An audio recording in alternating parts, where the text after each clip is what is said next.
Some assistance would be.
Ladies and gentlemen, please rise. Arriving now are the Honorable John Phelan, Secretary of the Navy, General Eric Smith, United States Marine Corps, Commandant of the Marine Corps, and Admiral Jim Kilby, United States Navy, Acting Chief of Naval Operations.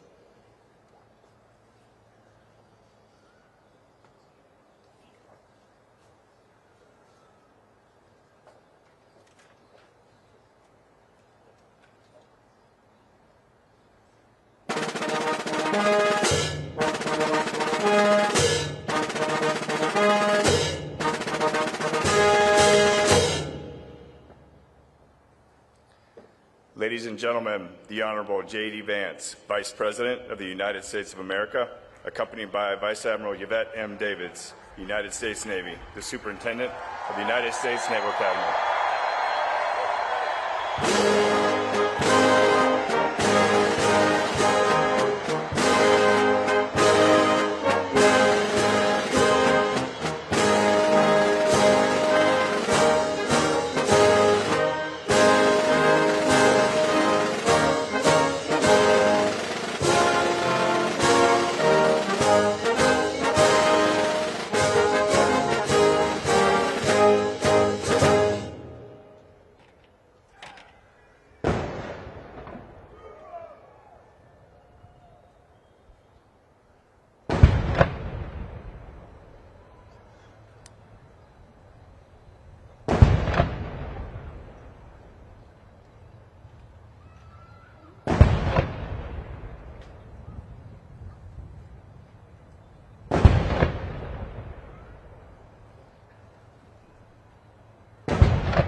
Ladies and gentlemen, the Blue Angels, the Navy's Precision Flight Demonstration Squadron, will be approaching momentarily from the south behind us in a salute to the class of 2025.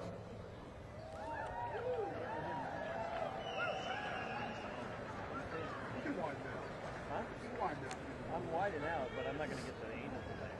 You don't think so?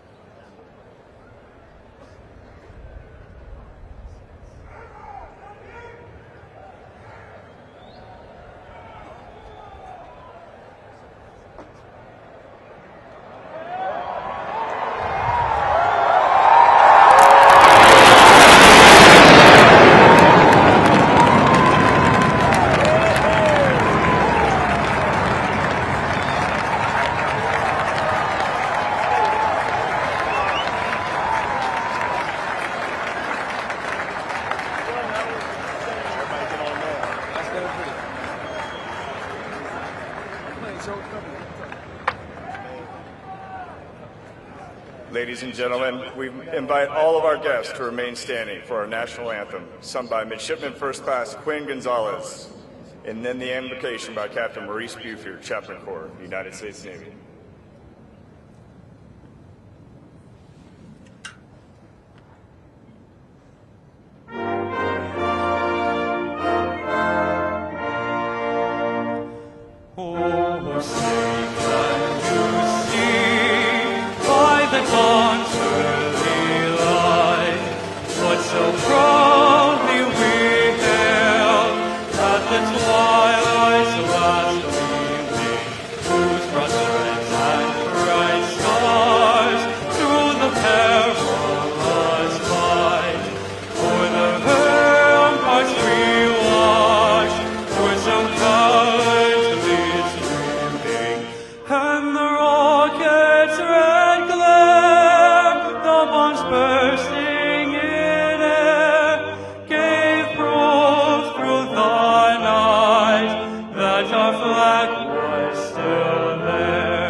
Let us pray.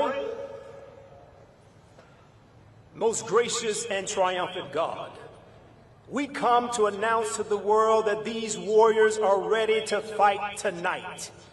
For the record reflects they have the moral clarity for the fog of war, the mental agility to outwit the opposition, and more importantly, the spiritual readiness to say on behalf of we the people, of the people, and by the people, that the best is yet to come. So would you stretch forth your hand and stir up our faith as a people? For only then will we know that all things are possible to those that dare to believe. Now receive all of your glory, your power, and your honor forever. Amen. Please be seated. Ladies and gentlemen, the 65th Superintendent of the United States Naval Academy, Vice Admiral Yvette M. Davids.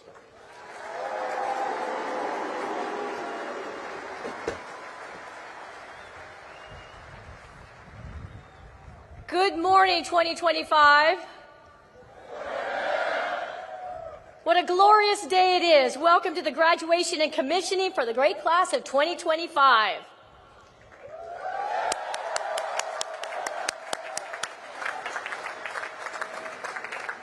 There should be no question about the significance of today. We have the privilege of hosting our Vice President, the Honorable JD Vance, the Secretary of the Navy, Secretary Phelan, the Commandant of the Marine Corps, General Smith, and the Acting Chief of Naval Operations, Admiral Kilby. Also joining us today is Senator Sullivan from the great state of Alaska, a former Marine and the Chairman of the Naval Academy Board of Visitors. And esteemed members of the board, Congressman Jake Elzy of Texas, a proud member of the class of '92, and former fighter pilot, and Congressman Derek Van Orden of Wisconsin, retired Navy SEAL. And Congressman Rob Bresnam of Pennsylvania is also with us today.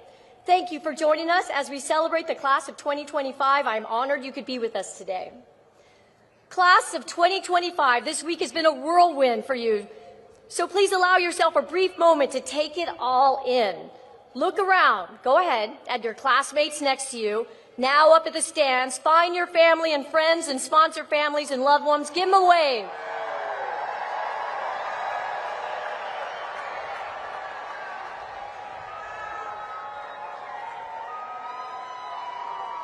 To all of the parents, grandparents, guardians, and mentors out in the crowd, I want to thank you for instilling the values that attracted your midshipmen to want to serve and to live a life of consequence. We are forever in your debt. And thank you to our amazing and incredible dedicated faculty, staff, coaches, and sponsor families who contributed to this class's development into officers of character dedicated to the profession of arms. So 2025, to those who have challenged you and pushed you to achieve greater things than you thought possible, to those who have supported you and mentored you, please join me in giving them a heartfelt round of applause.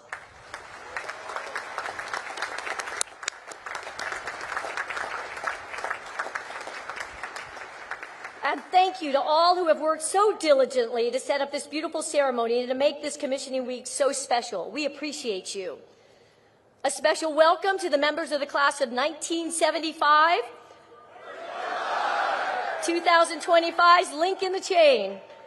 50 years ago, they graduated from our academy, and today they represent that 50-year link and shared heritage with the class of 2025. Thank you, class of 75, for being so active in the lives of these midshipmen since I-Day, inspiring them with wisdom, insight, and legacy. Now, 2025, I again ask that you look around, but this time, look at the exquisite Navy Marine Corps Memorial Stadium you are in. Around the stadium, you will find the names of several U.S. Navy battles, engagements, and pivotal moments in our history. These names represent the Navy and Marine Corps' legacy from 1775 to 1845 to today. Each and every one of you is now an integral part of that legacy. So 25, look at these names, and now I want you each to pick one name that you can see, and I want you to remember that name, dedicate that name to memory. That name, it represents more than just a battle, more than just naval tactics and strategy or historical facts. The name you chose represents hundreds, thousands, or even hundreds of thousands of Americans, sailors, and Marines, naval officers who were once just like you, who rose to answer the call to service, who rose to the challenge of their age and chose to risk all in the service of others. So 2025, while this stadium is a physical symbol and memorial to our Navy and our Marine Corps, always remember that you are the living legacy. You are the young people of our age who have chosen a life of service. Remember that name, and remember that you are assuming a rich heritage, a great honor, and a sacred obligation. But you have been preparing for this day and the assumption of those incredible responsibilities for the past 1,423 days since I-Day. Although this adventure is coming to a close, you are about to embark on many more. You are headed around the globe to places like Quantico, Pensacola, San Diego, Charleston, Norfolk, to Sasebo, Rhoda, and Hawaii, and to our international classmates who are soon to head home. A special congratulations to you. You each have an incredible future awaiting you. But know, Annapolis will always be here for you, and the Naval Academy will always be your home. And this moment right now, surrounded by your classmates and the legacy of those before you, this moment will be one of those that you will never forget. It will join other fond memories of crawling through mud and over obstacles at sea trials, bearing each other's weight as a team at Herndon twice, and swimming side by side at the first ever shellback ceremony. It will join memories of gloriously beating Army at every opportunity, of morning workouts with classmates before the sun has risen, the intensity of finals weeks, of incredible summer trainings across the globe that helped you find your operational calling, to your exceptional academic research capstone projects, and to the world-class musical and theatrical performances that showcase immense talent. And all of those shared experiences culminated today in your commissioning. And while today is the end of one chapter, it's the beginning of your careers as Navy and Marine Corps officers. On I-Day, you represented different corners of our nation and globe with different life circumstances and experiences. But now, at commissioning, you are a proud class of ethical warfighters who better understand the sacred oath you first took 4 years ago and will soon take again today. While we can never know with certainty what the future will hold for you or for our country, we do know that you are assuming a vital role. Your sacred obligation to our nation is to be prepared and to make sure that you and those that you lead are ready to both preserve peace and decisively win when called upon. Vice President Vance, Secretary Phelan, Commandant Smith, Acting CNO Kilby, and to all my shipmates out in the fleet, I want you to know the class of 2025 is strong. They are prepared and they are ready.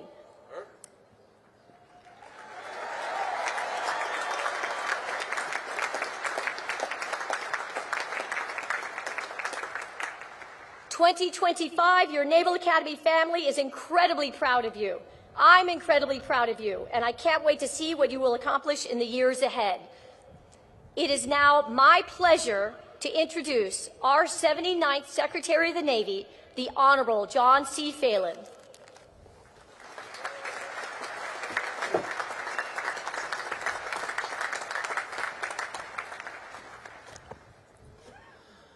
Well, I've been to many events, but this may be the coolest visual I've seen, so congratulations, it's really awesome.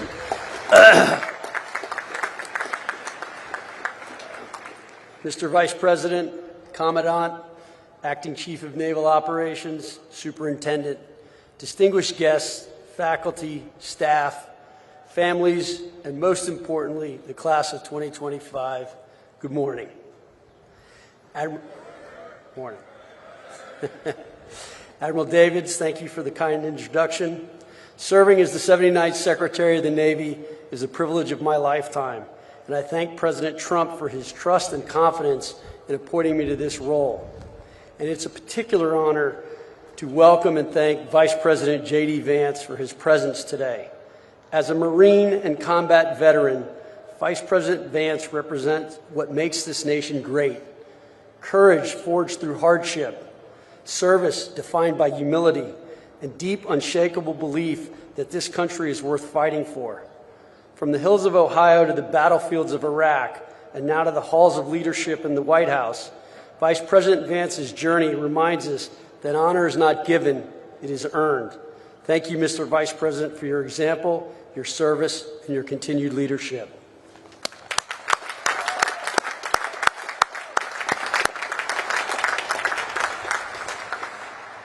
I'm truly honored and humbled to address the newest class of officers who will soon carry the weight of command and the hopes of our nation on their shoulders.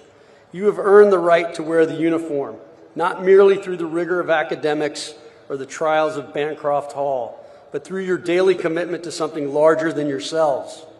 Today is a celebration, but is also a moment of transition.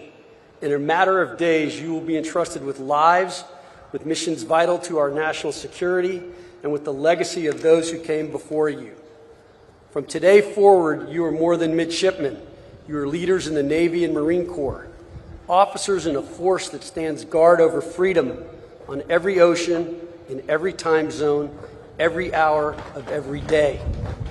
That's no small thing, but let me be honest with you. What you're about to step into is not easy. The pace of change is accelerating. The threats are growing more sophisticated. The burden of leadership is heavier than ever, but so is the opportunity. The opportunity to shape the future of naval warfare, the opportunity to lead diverse, talented teams in ways that will define missions and even save lives. The opportunity to be exactly the kind of leader the world needs now. Smart, grounded, resilient, humble, and courageous.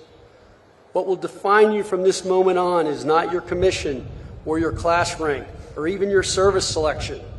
What will define you is how you lead when the pressure is on, when the plan falls apart, when lives are at stake, and when everyone around you looks to you for calm and courage. Leadership is never about you. It's about those you serve.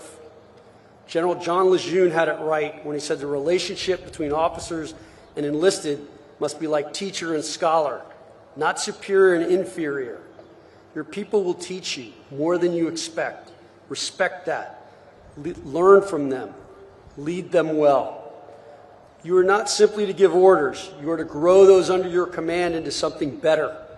Instill in them the core values of honor, courage, and commitment, not just with words, but through example. Now, a quick word about values: honor, courage, commitment. These aren't just words etched on academy walls or printed in manuals. They are your compass. And in a future filled with new technologies, cyber threats, and global instability, character will matter more than ever. You are inheriting a fleet that sails in a world full of complexity and consequence. We face adversaries who test the rule-based order at sea. We operate in an environment where innovation moves at the speed of relevance, and we must be agile, accountable, and adaptive, because lethality is just not about firepower. It is about clarity of purpose, efficiency of action, and unity of command.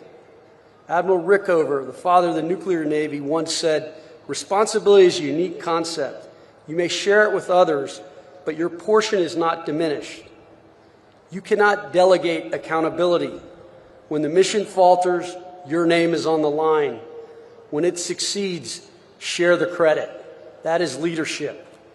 There will be days when you'll feel the weight or burden of leadership. That's natural. But on those days, remember this: you are not alone. You stand on the shoulders of those who came before you and beside shipmates who will have your back in ways that will stay with you for the rest of your life. You are stepping into a future that will test you, but I believe, we believe, the American people believe you are ready. Ready to innovate, ready to inspire, ready to lead in a Navy and Marine Corps that is evolving, modernizing, and building a more lethal, adaptable, and resilient force. You are the future of that force.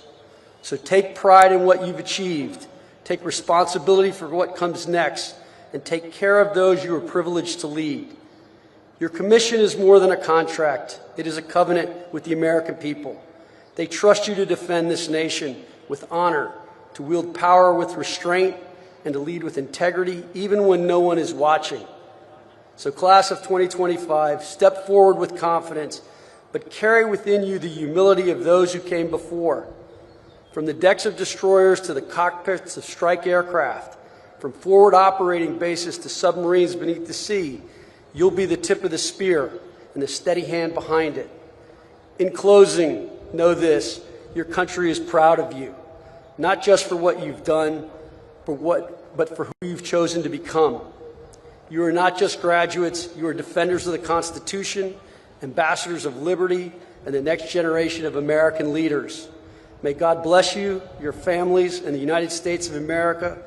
Congratulations on this well-deserved honor. Thank you.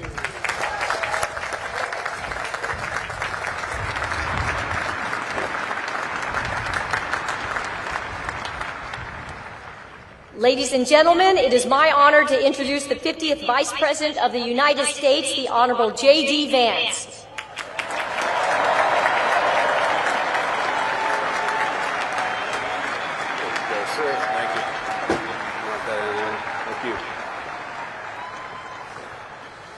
Well, it is great to be with you here on this incredible day, and I gotta say, it's a pretty cool trick where when people say good morning, you guys say it back in unison. So let me say good morning to the class of 2025. Good morning, sir.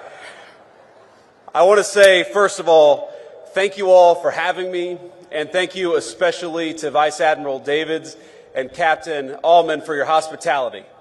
Thank you as well, of course, to Secretary Phelan for that great speech, Admiral Kilby, and General Smith for all that you do for our country. First off, I want to say, both from me and from President Trump, congratulations to the class of 2025.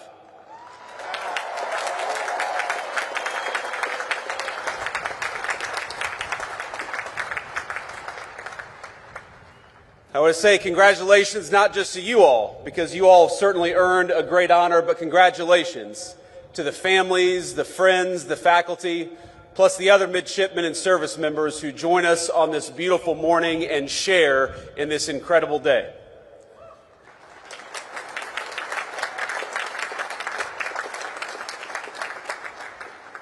Now, it's always dangerous to give a politician a microphone, but I know that I am one of the very last things standing between you and your commission and your diploma.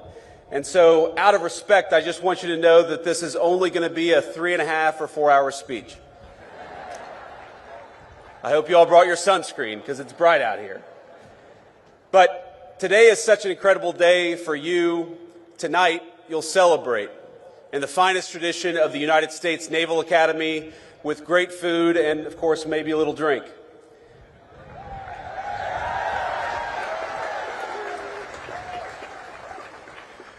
But I hope that as you celebrate, you remember that this is not just your day, as hard as you have worked for it. This day belongs to parents, grandparents, aunts, uncles, teachers, brothers, sisters, and so many others. You, all of you, are the product of an incredible legacy. People who worked hard to give you a good education, food on the table, and a sense of possibility. People who took you to church, to practices, to tutoring sessions. People who prayed for you when you struggled and celebrated with you at moments just like today. Most of you are fortunate enough to have someone here to celebrate with you. Some of you don't. But whether they are here with you or not, the very best piece of advice I can give you is to begin your life in the fleet with a spirit of gratitude. Be thankful for all the people gathered here today and those who aren't, because they made you who you are and they got you to where you are today.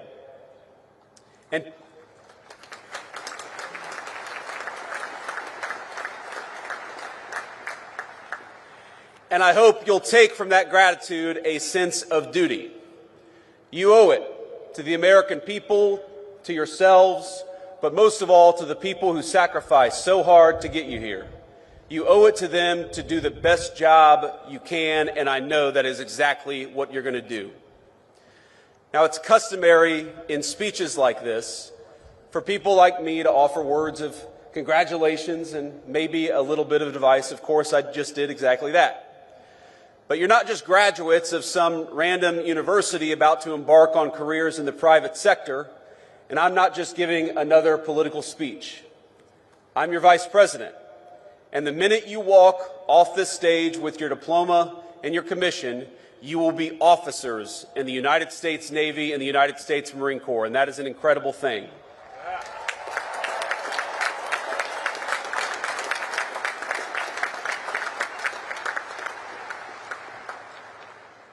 You will be leaders of men and women in our armed forces. So while President Trump and I congratulate you on this incredible achievement, I also thought it would be appropriate to tell you a bit about how the President and I think of your mission in this new and very dangerous era for our country. Now, last week, the President took a very historic trip to the Middle East, meeting with heads of state in Qatar, Saudi Arabia, and the United Arab Emirates. Most of the headlines focused on the trillions of dollars of new investment the President secured for our country, and that's, of course, an important thing. But I actually think the most significant part of that trip is that it signified the end of a decades-long approach in foreign policy that I think was a break from the precedent set by our founding fathers. We had a long experiment in our foreign policy that traded national defense and the maintenance of our alliances for nation building and meddling in foreign countries' affairs, even when those foreign countries had very little to do with core American interests. What we're seeing from President Trump is a generational shift in policy with profound implications for the job that each and every one of you will be asked to do. Now, following the collapse of the Soviet Union, our policymakers assumed that American primacy on the world stage was guaranteed. For a brief time, we were a superpower without any peer, nor did we believe any foreign nation could possibly rise to compete with the United States of America. And so our leaders traded hard power for soft power. We stopped making things, everything from cars to computers to the weapons of war, like the ships that guard our waters and the weapons that you will use in the future. Why did we do that?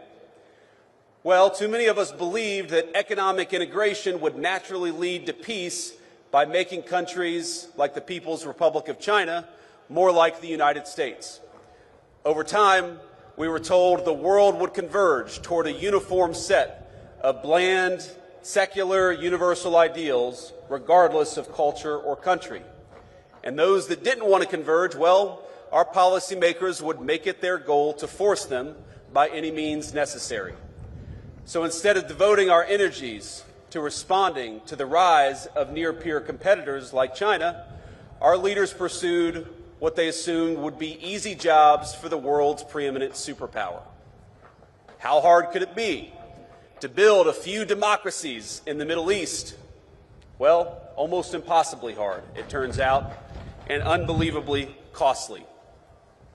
And it wasn't our politicians who bore the consequences of such a profound miscalculation.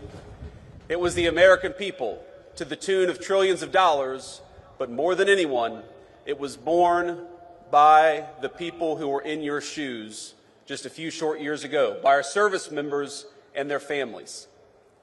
The tens of thousands of warfighters who sacrificed precious time, energy, and in some cases their very lives in the line of duty. They are the ones who bore the costs of past failure. Our leaders abandoned clearly stated strategic goals for lofty, often incoherent abstractions. This is how, for example, we wound up chasing a $230 million pier in Gaza that worked for a grand total of 20 days while injuring over 60 American service members in the construction and maintenance of that pier. Our government took its eye off the ball of great power competition and preparing to take on a peer adversary, and instead we devoted ourselves to sprawling, amorphous tasks like searching for new terrorists to take out while building up faraway regimes. Now, I want to be clear. The Trump administration has reversed course. No more undefined missions. No more open-ended conflicts. We're returning to a strategy grounded in realism and protecting our core national interests. Now, this doesn't mean that we ignore threats, but it means that we approach them with discipline, and that when we send you to war, we do it with a very specific set of goals in mind. And consider how this played out in just the last major conflict we engaged in with the Houthis over in the Middle East. We went in with a clear diplomatic goal, not to enmesh our service members in a prolonged conflict with a non-state actor, but to secure American freedom of navigation by forcing the Houthis to stop attacking American ships. And that's exactly what we did.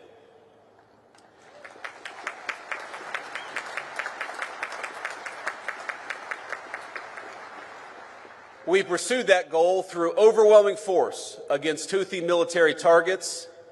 In just the first 100 days of the administration, we were able to reach a ceasefire in a conflict that had been ongoing for nearly 2 years. That's how military power should be used, decisively with a clear objective. We ought to be cautious in deciding to throw a punch, but when we throw a punch hard, and we do it decisively, and that's exactly what we may ask you to do.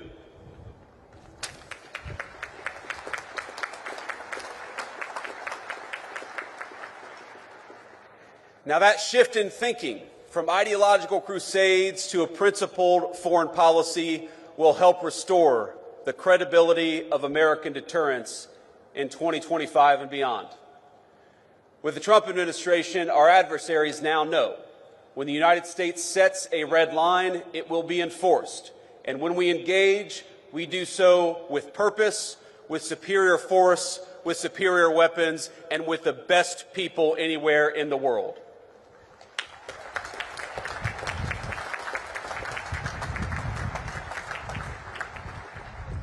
Let me say something about weapons and the future of warfare. It is, of course, a priority of this administration, not just to keep, but to widen the technological edge between the United States military and our adversaries all over the world.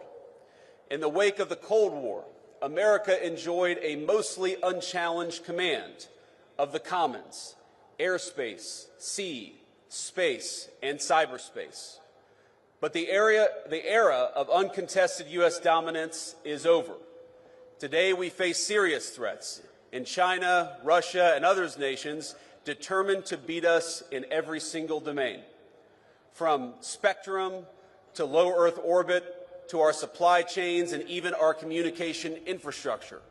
Technology has lowered the cost of disruption, and so we must be, all of us, not just smarter. We got to make sure that we send our troops to war, we do it with the right tools. We can no longer assume our engagements will come without cost. That's why the Trump administration is investing in innovation, rewarding risk takers at the Department of Defense, and streamlining weapons acquisition for the new century. Investing in cutting-edge weaponry like hypersonics is important, but just as important are the low-cost, high-impact technologies that are already transforming the battlefield, things like drones. And by the way, when we talk about innovation, innovation is not just happening in the laboratory of a defense contractor. Innovation increasingly is happening on the very battlefields that you will lead troops on. So that you are not just recipients of innovation, you're not just users of tools, you will very often be developing tools in this new century. Our lawmakers and military brass alike must learn to adjust to a world where cheap drones, readily available cruise missiles, and cyber attacks cause extraordinary damage to our military assets and our service members. And it will be you, the graduates gathered here today, who will lead the way for the rest of us. Your service will bring new challenges and environments, including ones unfamiliar even to those who have served before you. You will deploy new equipment, new systems, and new technology. And through those experiences, it is you who will learn, who will teach others, and will help our services and our entire country adapt to the future we're confronting. Now, the extraordinary education you have received is an investment by the American people, an investment not only in your courage, but in the strength of your minds and the promise of your leadership. Because your nation rests easier knowing that we have the most brilliant strategists and tacticians standing guard. Men and women like you, brilliant enough to preempt and, if called, fight and win the wars of tomorrow. And as technological change continues to transform the battlefield, it only heightens the importance for this administration, for our whole country, on investing in our military's human capital. That's you, in the well-being of our warfighters, in your brilliance, in your strategic innovation. Modernization isn't just about tactics and tools. It's about meeting the needs of our service members. For too long, we asked too much of too few.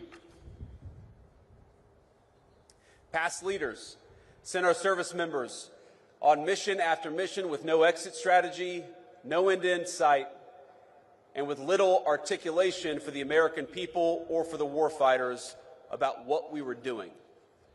When we extend the deployment of an aircraft carrier, that has real impact on people's lives, and we're aware of it. They miss their families, of course they miss their loved ones and their home life. They accept that sacrifice, and that's the job that you've taken on. But the job that we have taken on is to never misuse that sacrifice or never ask you to do something without a clear mission and a clear path home.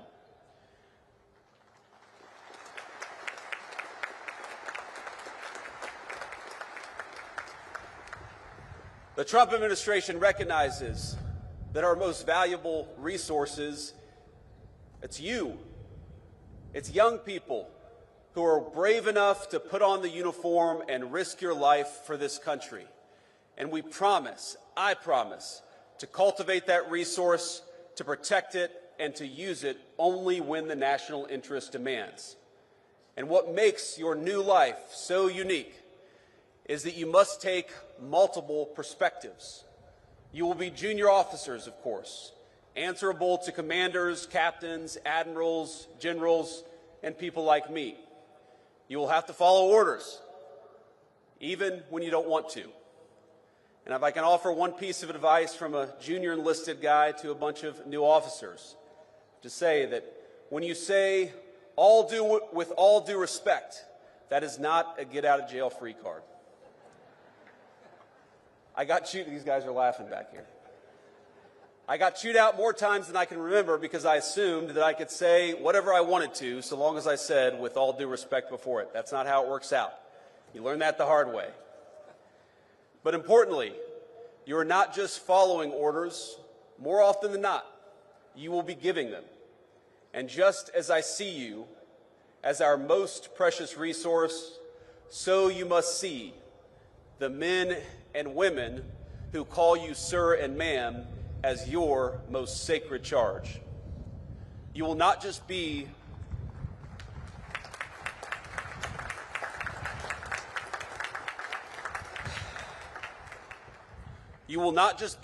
another boss. You will counsel them through triumph and tragedy. You will learn that there is no clear line between personal and professional for officers in the Navy and Marine Corps. But I encourage you to see them not just as people who must follow your orders, but as leaders in their own right with incredible wisdom and incredible potential. Now, this is shocking to think about, but there are senior enlisted people who started their careers in the Navy or the Marine Corps before you were born who will call you sir and ma'am and follow your orders. Think about what an incredible honor that is. And think about what an incredible opportunity it is, not just to lead these men and women, but also to learn from these men and women. And that is the task before you.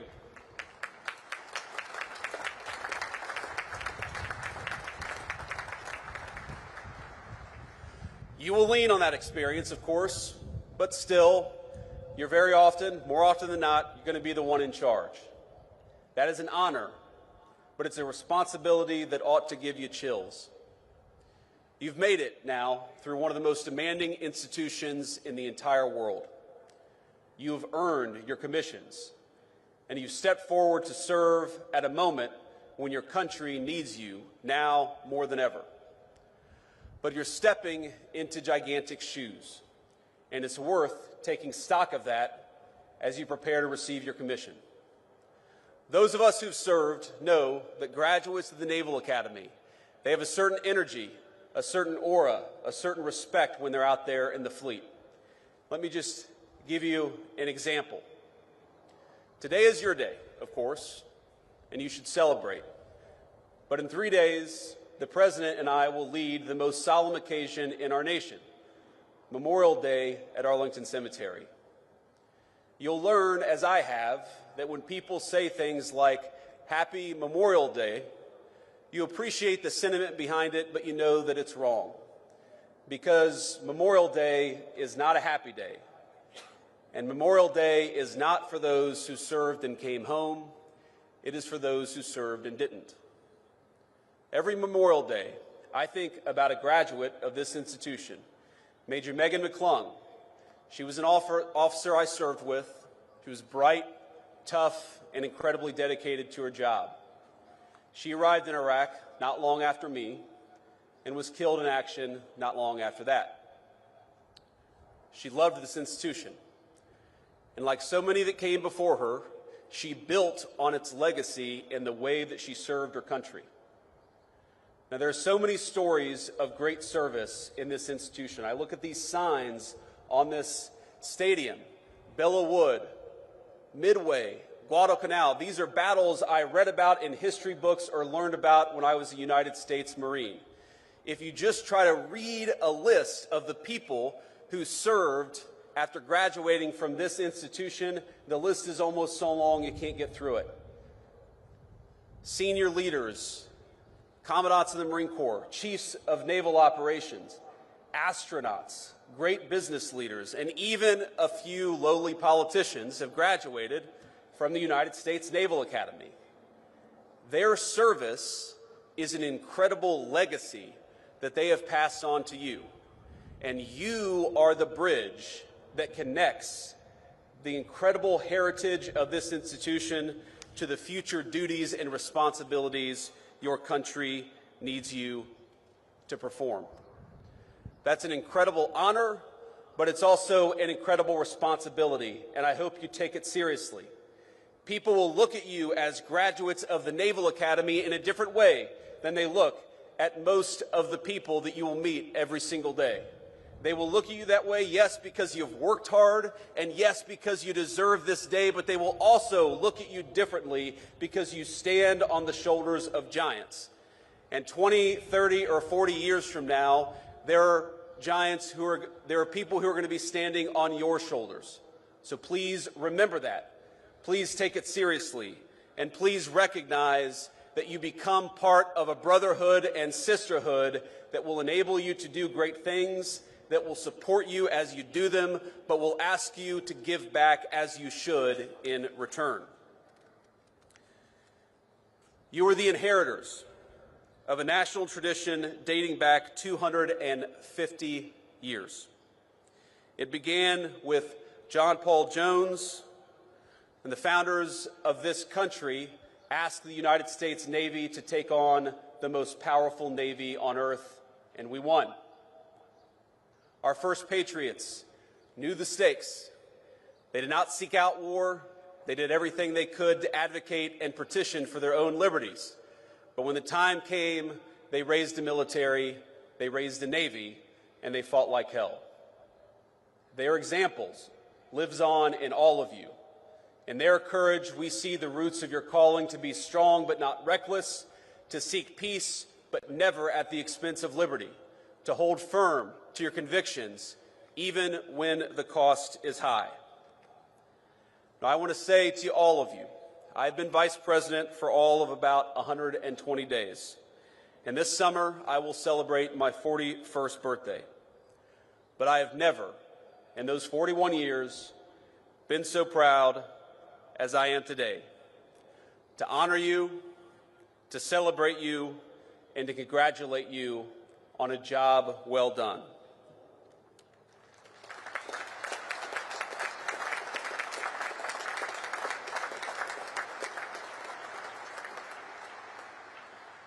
Now, I'm sure some of you share my politics and some of you don't.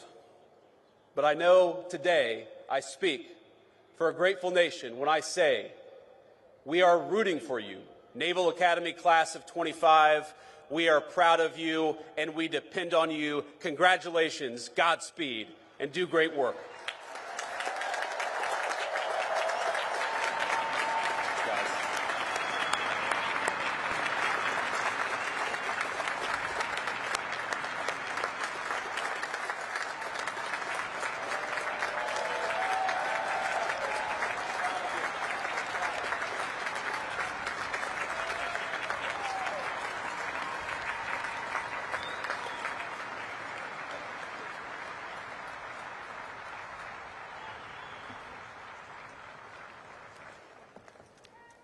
Thank you, sir. We will now confer the degrees. The Academic Dean and Provost of the United States Naval Academy, Dr. Samara L. Firebaugh.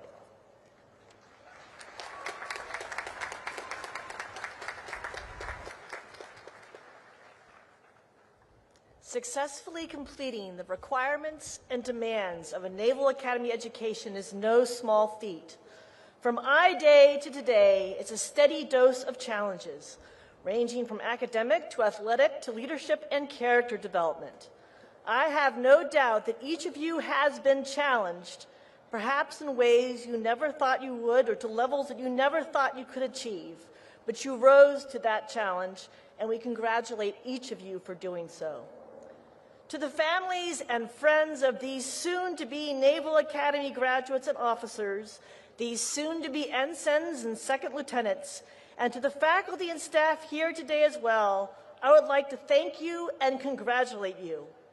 The rare graduate is the one who never needed the support of family, friends, and mentors. These graduates, like the tens of thousands before them, have depended on your support and encouragement, and you were there for them when they needed it the most. I know you are proud of their success, and we are most grateful to you for your role in that success.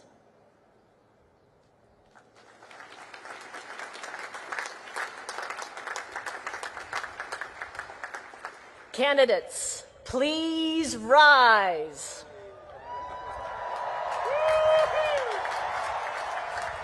Admiral Davids, on behalf of the faculty of the United States Naval Academy, I present these candidates for the baccalaureate degree and recommend that this degree be conferred upon them.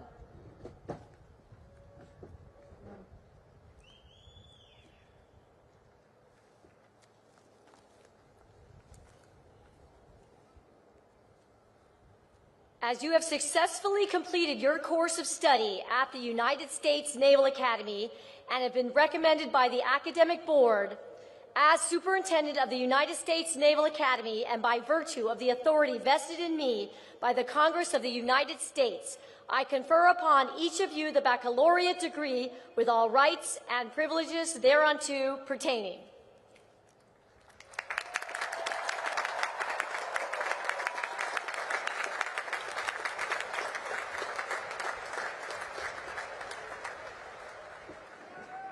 All right, please be seated.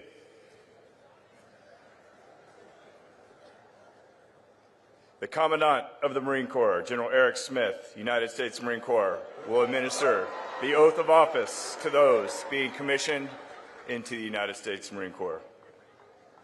General Smith, I present 257 midshipmen of the graduating class of 2025 to be commissioned into the Marine Corps.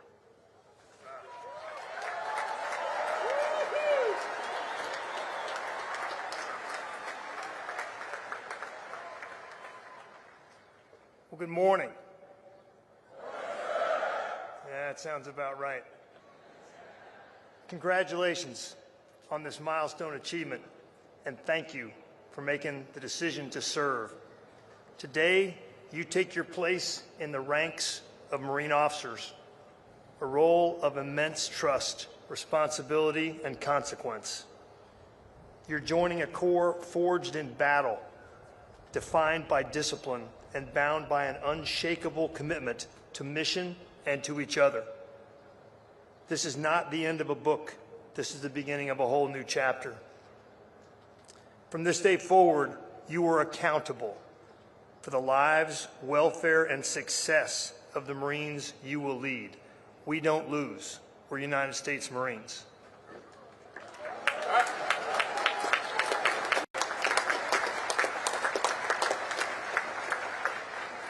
Your Marines won't follow you because of your rank. They'll follow you because of your example, your judgment, and your character.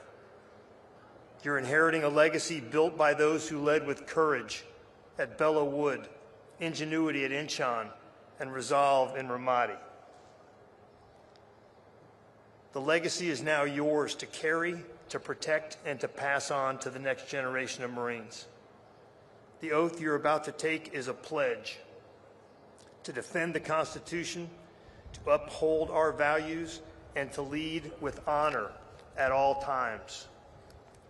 It binds you to something greater than yourself, to the nation, the Corps, and the Marines who will look to you for strength when it matters most, when the chips are down. You are not entering the unknown. You're stepping into a tradition of excellence, guided by those who came before you and supported by those who now stand beside you. The path ahead will be the most demanding period of your life, but it will also be the most rewarding work you'll ever do. We're proud to welcome you into the Marine Corps as officers. The nation expects much from you, and we know that you're ready. Graduates to be commissioned in the United States Marine Corps, rise.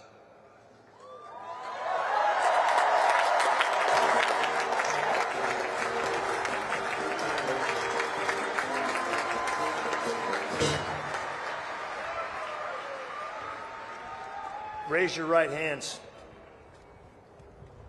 Having been appointed as Second Lieutenant in the United States Marine Corps to rank from 23 May 2025, I'll ask you this. Do you hereby accept such appointment? And do you solemnly swear that you will support and defend the Constitution of the United States against all enemies, foreign and domestic? That you will bear true faith and allegiance to the same? That you take this obligation freely, without any mental reservation or purpose of evasion, and that you will well and faithfully discharge the duties of the office on which you are about to enter, so help you God.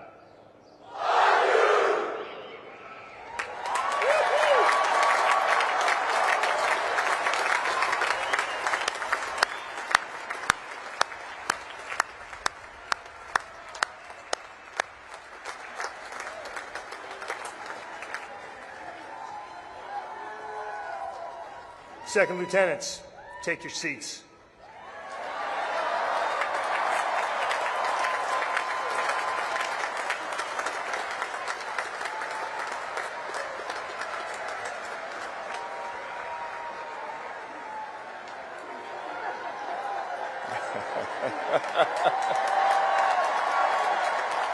Get him, Adley.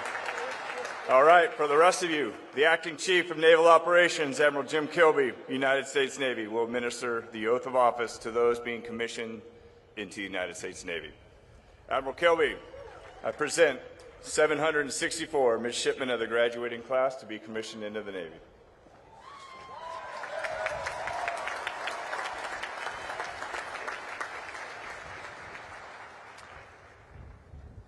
Well, good morning. Vice President Vance, Secretary Phelan, General Smith, Vice Admiral Davids, parents, family and friends of the class of 2025, it's an honor to be here with you today. I want to echo those before me in taking a moment to recognize all of the families and friends present. Each of you had a profound impact on the men and women in front of me, instilling in them the values, will, and courage to serve something greater than themselves, a decision that sets them apart from their peers. Thank you for your continued support. Class of 2025, congratulations on joining the world's premier maritime fighting force.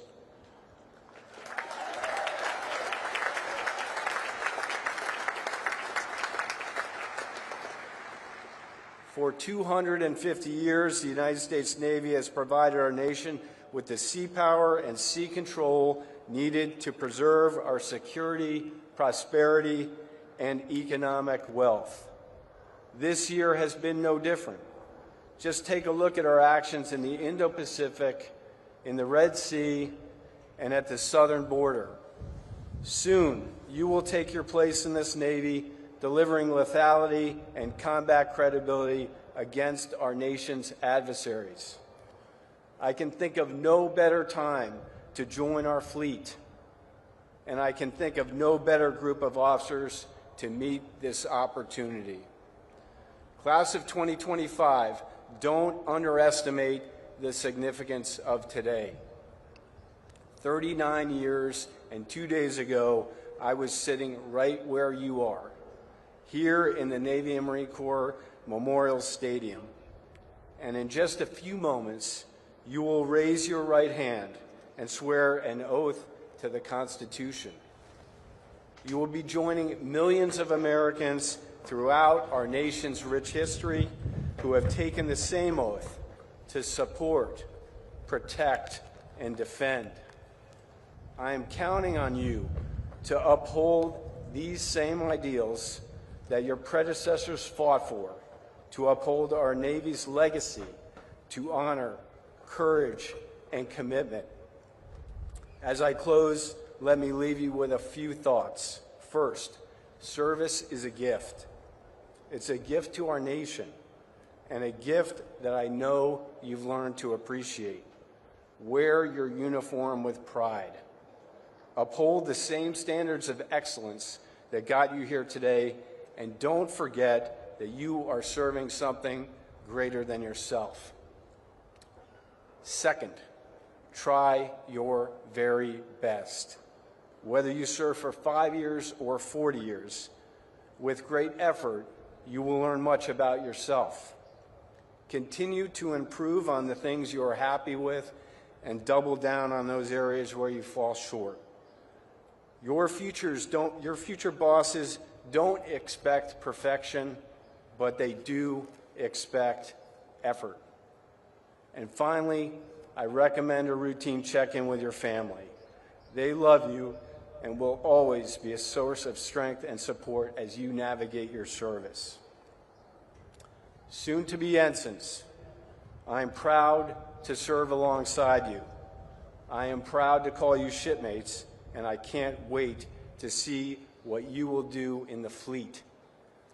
Thank you for choosing to serve our nation in uniform, and thank you for committing yourselves to the world's greatest Navy. You absolutely made the right choice. Congratulations, and bravo, Zulu, on a job well done.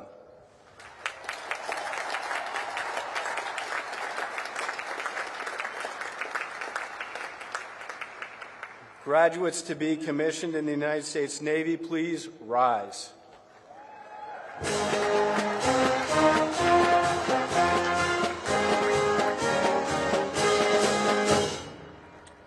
Please raise your right hand.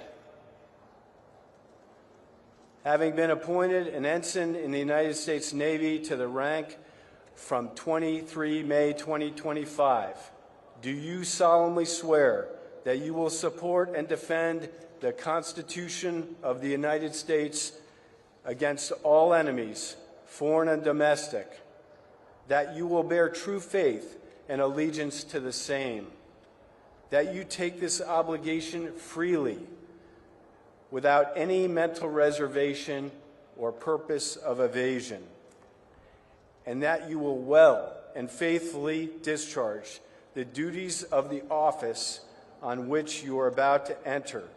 So help you God.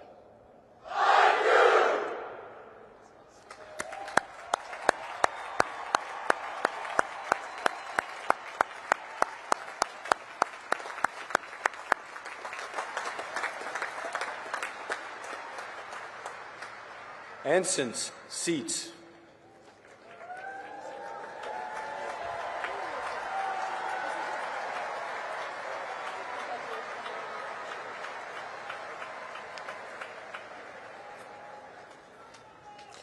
Ladies and gentlemen, today we will graduate 1,048 men and women who have met the many challenges of 4 years at the Naval Academy.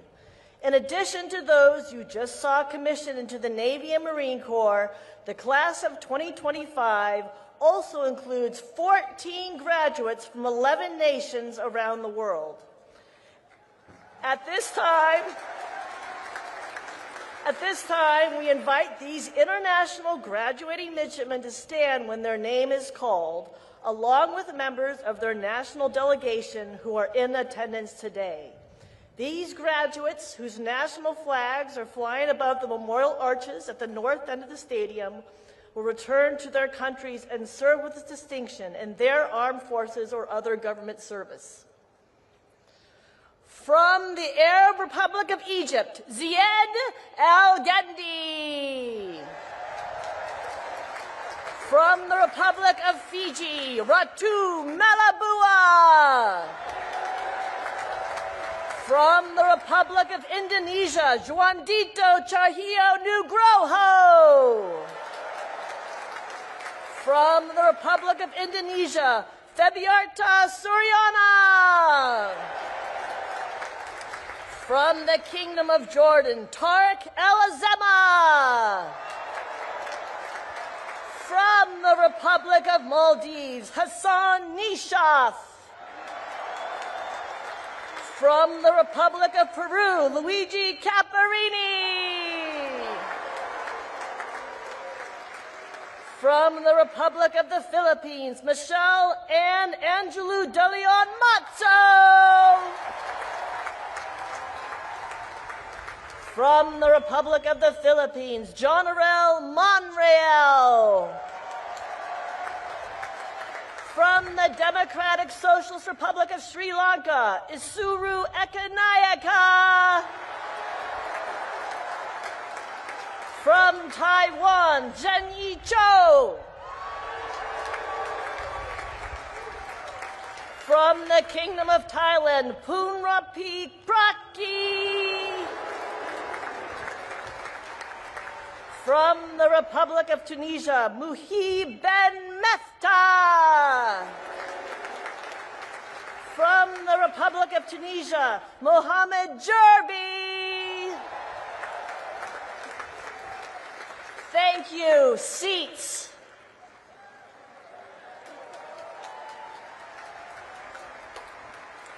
Today's graduates join the more than 90,000 men and women who have graduated from the Naval Academy since its founding in 1845.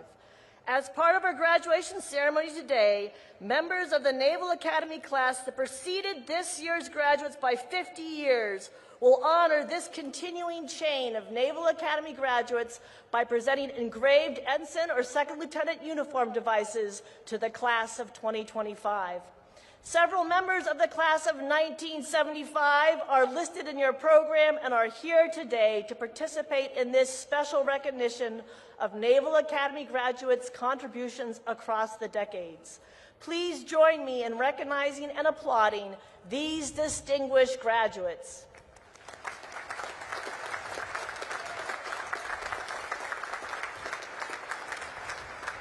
Finally, before we begin introductions of individual graduates, I should remind you of an important Naval Academy tradition.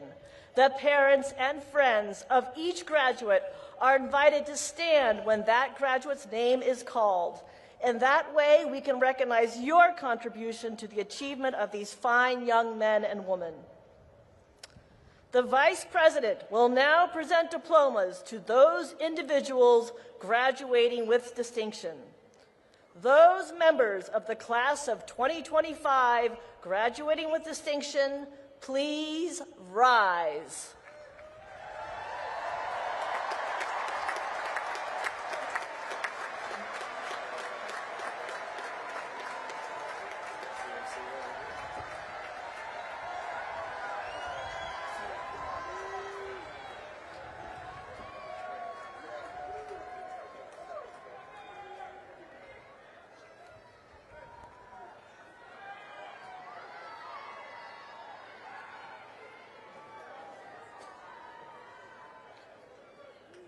Owen M. O'Malley stands first in the class.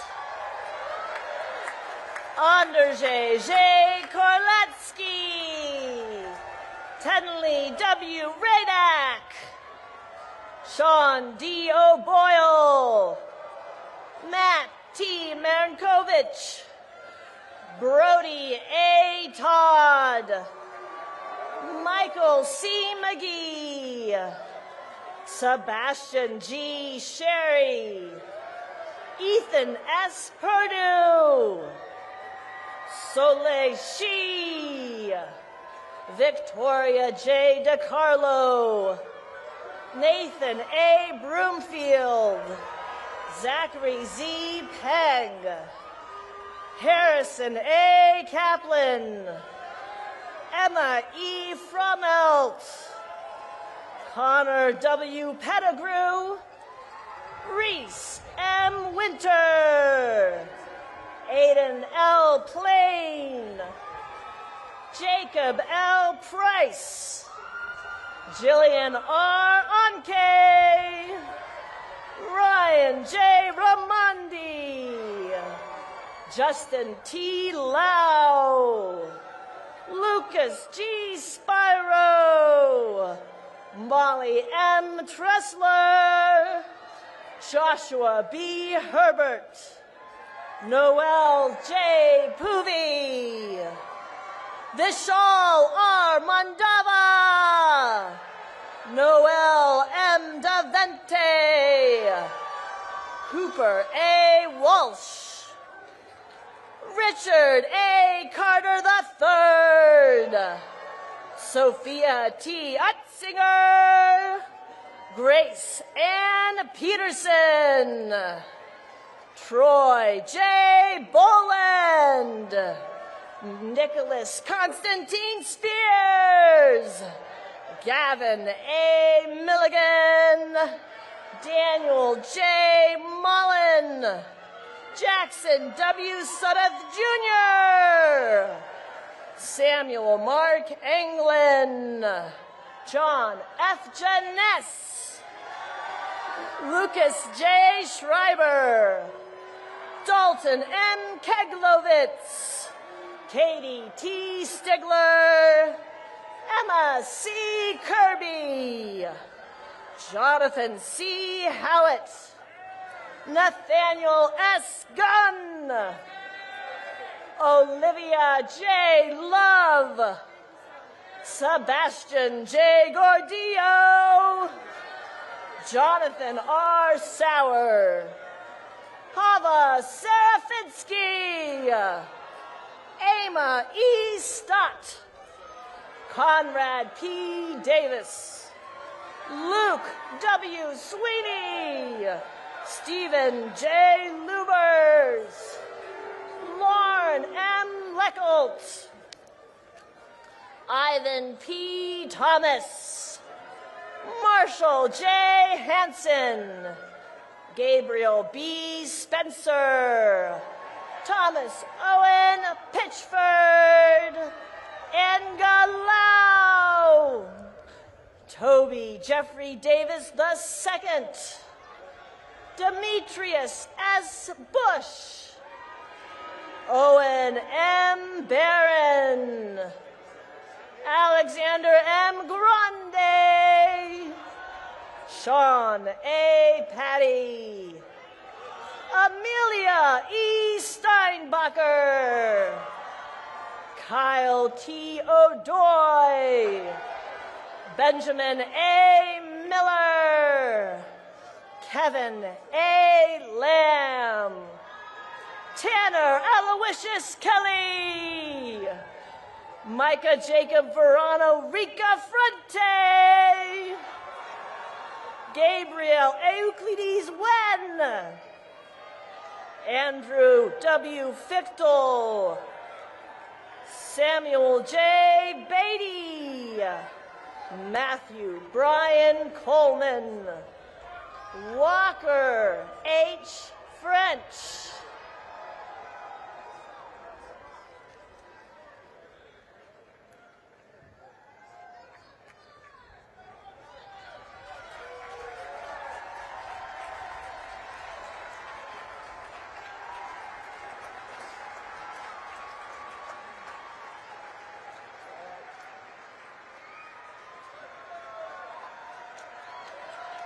Morgan Noel Eater, Matthew D. McClelland, Maris E. Larkins, Gabriel V. Abreu, Sean D. Lloyd, William J. Sanchez, Landon M. Buford, Daniel R. Barber, Sean D. Miller, John K. Jabor, Alexander A. Asadikani, Benjamin M. Balmer, Riley B. Reeves, Andreas E. Huscher, Elizabeth A. Jendrysik, Ronald W. Miller, Jenna M. Bargefried, Wyatt J. Kuhn. Silas P. Costro. Alston J. McCaslin VII. Jacob W. Dubberly. Abigail A. Lutz. Leo P. Wagner. Nathan W. Sherry Jr. Duncan J. Ailes. Timothy D. Wright. Ethan J. Tolentino. Hannah L. Lakeford. Matthew J. Lee. Abigail P. Parker. Alex M. Trainer.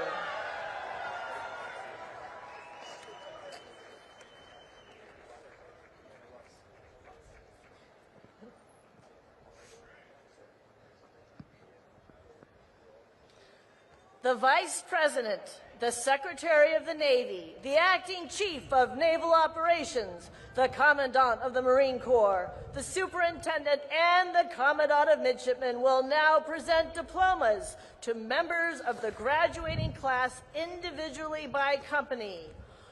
Odd-numbered companies will receive their diplomas from my left, and even-numbered companies from my right.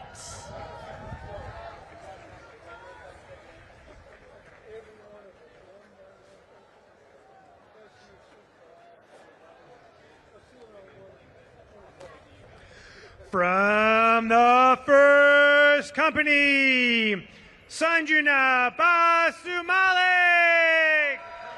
From the second company, Carl Gabriel F. Adriano. Joshua J. Kofer. Maya E. Barcelo. Benjamin W. Countess. Robert L. Benson. Anna B. Drinkard. Noah E. Blum. Braden W. Folkersma. Jessica M. Carruthers. Daniel C. Frere. Elizabeth J. Cermak. Luke F. Casper. Gavin J. Choi. Piper M. Geisler. Luke V. Dixon. Amber C. Hodges. Nathan Y. Faust. William T. Holsinger. Creedon G. Folger. Julia R. Horton. Wyatt W. Gleed. Shankar S. Jambunathan. Devin K. Gordon. Tyler S. Kasawagi. Anthony W. Harrington. Jude M. Crick. Haley N. Hoffman. Joseph S. Lee. Brock C. Houston. Adley Louis Sion. Michael G. Caliphate. Grace E. Lout. Emmett C. Kirby. Lily E. Lutz. Natalie H. Kramer. Brian L. McLean. Michael D. MacDonald. Maxwell J. Mondo. Lucas S. Merritt. Grace C. Oliver. Andres D. Ruiz. Caleb W. Shade. Joshua X. Silva. Xavier B. Sturdaffen. Thomas R. Sneed. Kevin K. Sung. Campbell T. Spates. Luke Z. Thiemann. Christopher J. Stumpf. Madison E. Wilbur. Joy D. Texera. Ursula C. Wise. Kyler D. Villa. From the 3rd Company, Grace J. Bean. Eleanor G. Veazey. Thomas T. Bowie. Ryan W. Waba. Chloe M. Clausen.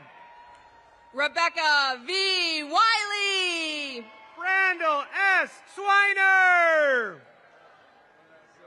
From the 4th Company, William Carter Ash. Joseph W. Deegan. Cameron J. August. Isabella S. Fadulin. Jack H. Began. Margaret C. Geiger. Charlotte F. Blish. Samuel T. Graham.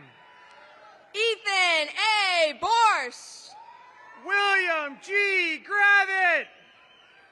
Stelios E. Boyaki. Wesley S. Kim. Charlotte C. Brailsford. Roman J. Larocco. Luigi G. Carperini. Kyla R. Manning. John M. Crotty. Ann J. McCollum. Eolua Katitan Idada. Cyrus S. McLeod. Dylan S. Dixon. Ross L. Moore. Gavin C. Gregorek. Joshua L. Moran. Paulina I. Hollis. Jack T. Norton. Chris T. Johnson. James A. Roney. Lane N. Londas. Julian J. Trilling. Caress S. Mack. Justin K. Werner. Megan V. Marengo. Tyler K. Woodworth. Keanu D. Mark.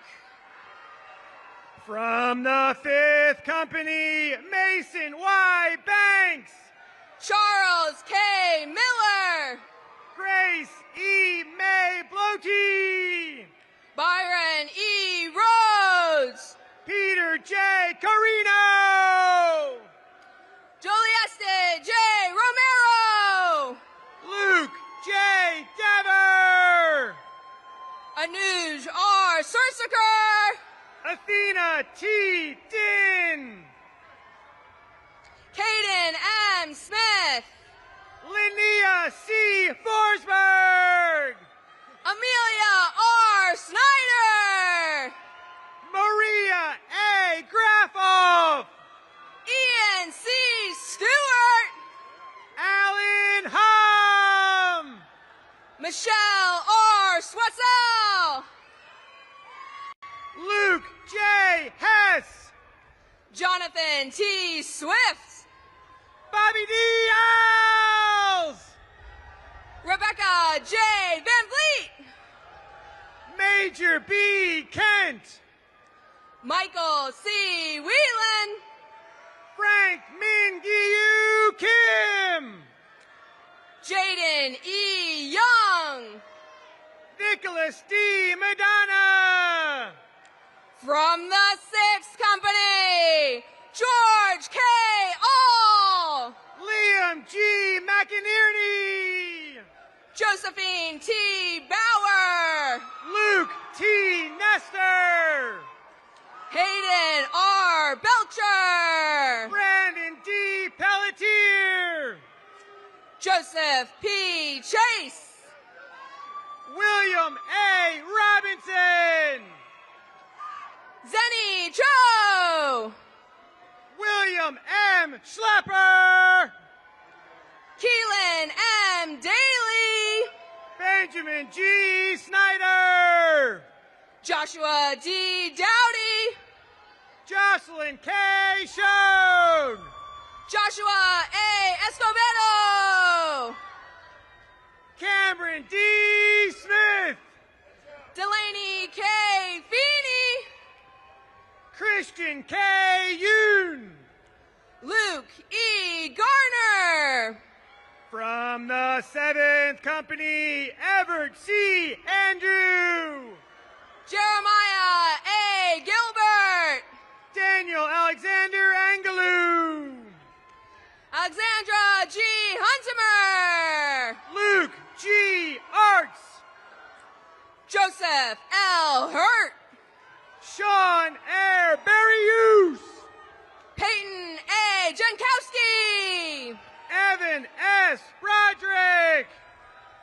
Alexandra A. Kwasniewski. Martel L. Carruthers. Johanna K. Lim. Alex M. Conway. David Lynn. Connor W. Delahunt. Porter J. Markel. Pierre Louise G. Desoblin. Davina D. Mather. Yvonne Y. Fu. Emily F. Mezzanizzi. Connor P. Gerard. Nicholas A. Munoz. Jenna H. Hahn. Colin M. Ramos. Julia L. Ricky. Carson T. Shane. Anthony T. Kuvek. Tyler S. Sickler. Nico T. Laurel. Emiliano Torres Valencia. Jonathan Lee. Caleb M. Walker. Tara N. Mahoney. Jason R. Whitaker. Croy M. Myers. Patrick M.J. Wilson. Justin N. Reed. From the 8th Company, Clarice Joy B. Absalon. Riley A. Rose. Alyssa E. Baez. Aurora Raquel Sandoval. Tatiana C. Bavarnik. Jacob F. Shepman. Charles R. Francisconi. Lana Bay Schmidt. Jacob W. Frick. Emma Ann Single. Liliana D. Gemma. Abdan Augusto de Jesus Viva Tejadas. Kayla E. Gibbons. Catherine A. Weaverling. Santiago Grisales Arboleda. Darby E. Whalen. Xavier M. James. From the 9th Company, George W. Bolcato Jr. Dahlia M. Kilgore. Samantha L. Bollinger. David H. Kreidler. Titan A. Case. Herbert E. Lacey III. Blakely J. Creamer. William R. Lane III. Miliano Crespo Perez. Jennifer T. Luong. Zachary J. Cudney. Thomas I. McNew V. Alyssa J. Daly. Zachary J. Meyer. Heath R. Edinger. Elizabeth L. Rainier. Mitchell B. Fisher. Nazir W. Rogers. Benjamin A. Grebe. Mila J. Romero. Haley R. Harris. Mackenzie R. Rouge. Aiden J. Hogan. Hagan III. Andrew R. Jones. Jacob A. Swanner. Benjamin P. Keenan. Alexander R. Trinidad. Eric Mason Lindsay Jr. Jaden T. Washington. Aaron Air Nicastro. From the 10th Company, James P. Analt. Joseph E. Ooster. Jaden G. Browning. Nathaniel J. Poovey Jr. Andrew K. Bowie. Jordan Leo De Jesus Quiles. Trevor W. Burgess. Charles E. Rulinson. Jessica A. Cervantes. Ryan M. Schleicher. Matthew S. Cho. Parvati Shankar. Tyler E. Cox. Karina M. Skidmore. Miles D. Evans. James C. Stubbers. Tyron L. Francis Jr. James Henry Thomas III. John B. Griegel. Benjamin R. Twani. Hannah N. Han Kim. Creighton J. Ward. Guy Alexander Jacob. Sonny J. Watkins. Joshua A. Conderhunt. From the 11th Company, Leanne P. Beckman. Miller R. Lambert. Aiden J. Bear. Emma G. Mortensen. Dayton E. Bottom. Ramon Mendoza. Evan A. Brown. Zoe M. Moore. Gavin M. Buchanan. Joseph J. Moraja. Noah M. Chavez. Sarah A. Owens. Jackson R. Furch. Maxwell T. Pastel. Sebastian A. Gordon. Alexa N. Riddle. Amin K. Hassan. Thomas A. Scully. Lauren I. Ledner. Bowen S. Shuttleworth. Miabella Martinez. Nathan C. Smith. Hannah L. McCarthy. Tyler J. Sweat. Ratu O. Malabua. And B.D. B. Williams Jr. Jameson Mazo Meyer. From the 12th Company, Apollos D. Burcham. Connor M. Munson. William L. Camp. Trenton X. Parker. Tyler T. Casey. Joseph A. Payton. Naomi Chow. Liam A. Pahamas. Christopher R. Cordner. Carson R. Ranu. Julia M. Davidson. Nicole J. Rosenfeld. Kavon R. Davis. Caroline C. Thurlby. Isaru Kalana B. Ekanyaka. Mariella G. Bararia. Paulina I. Finn. Braden P. Walker.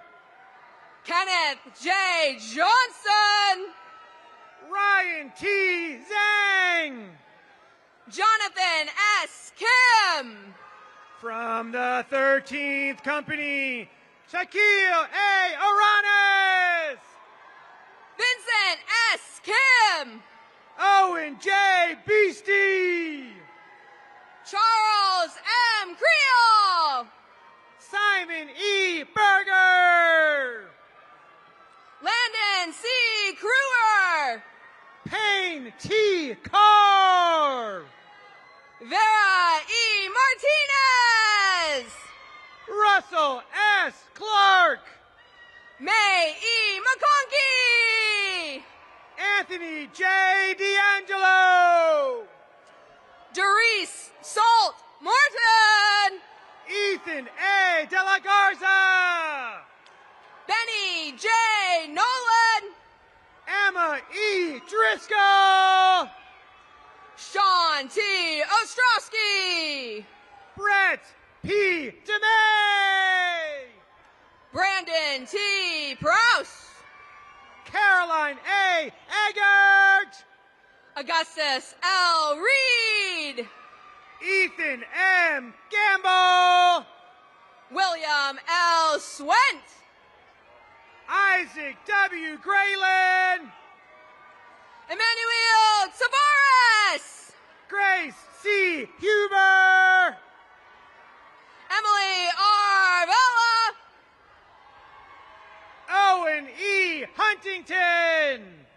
Alexander C. Vester. Maya L. Kessner. Henry S. Williams. Luke S. Kim. Quentin J. Wright. Peter J. Lee.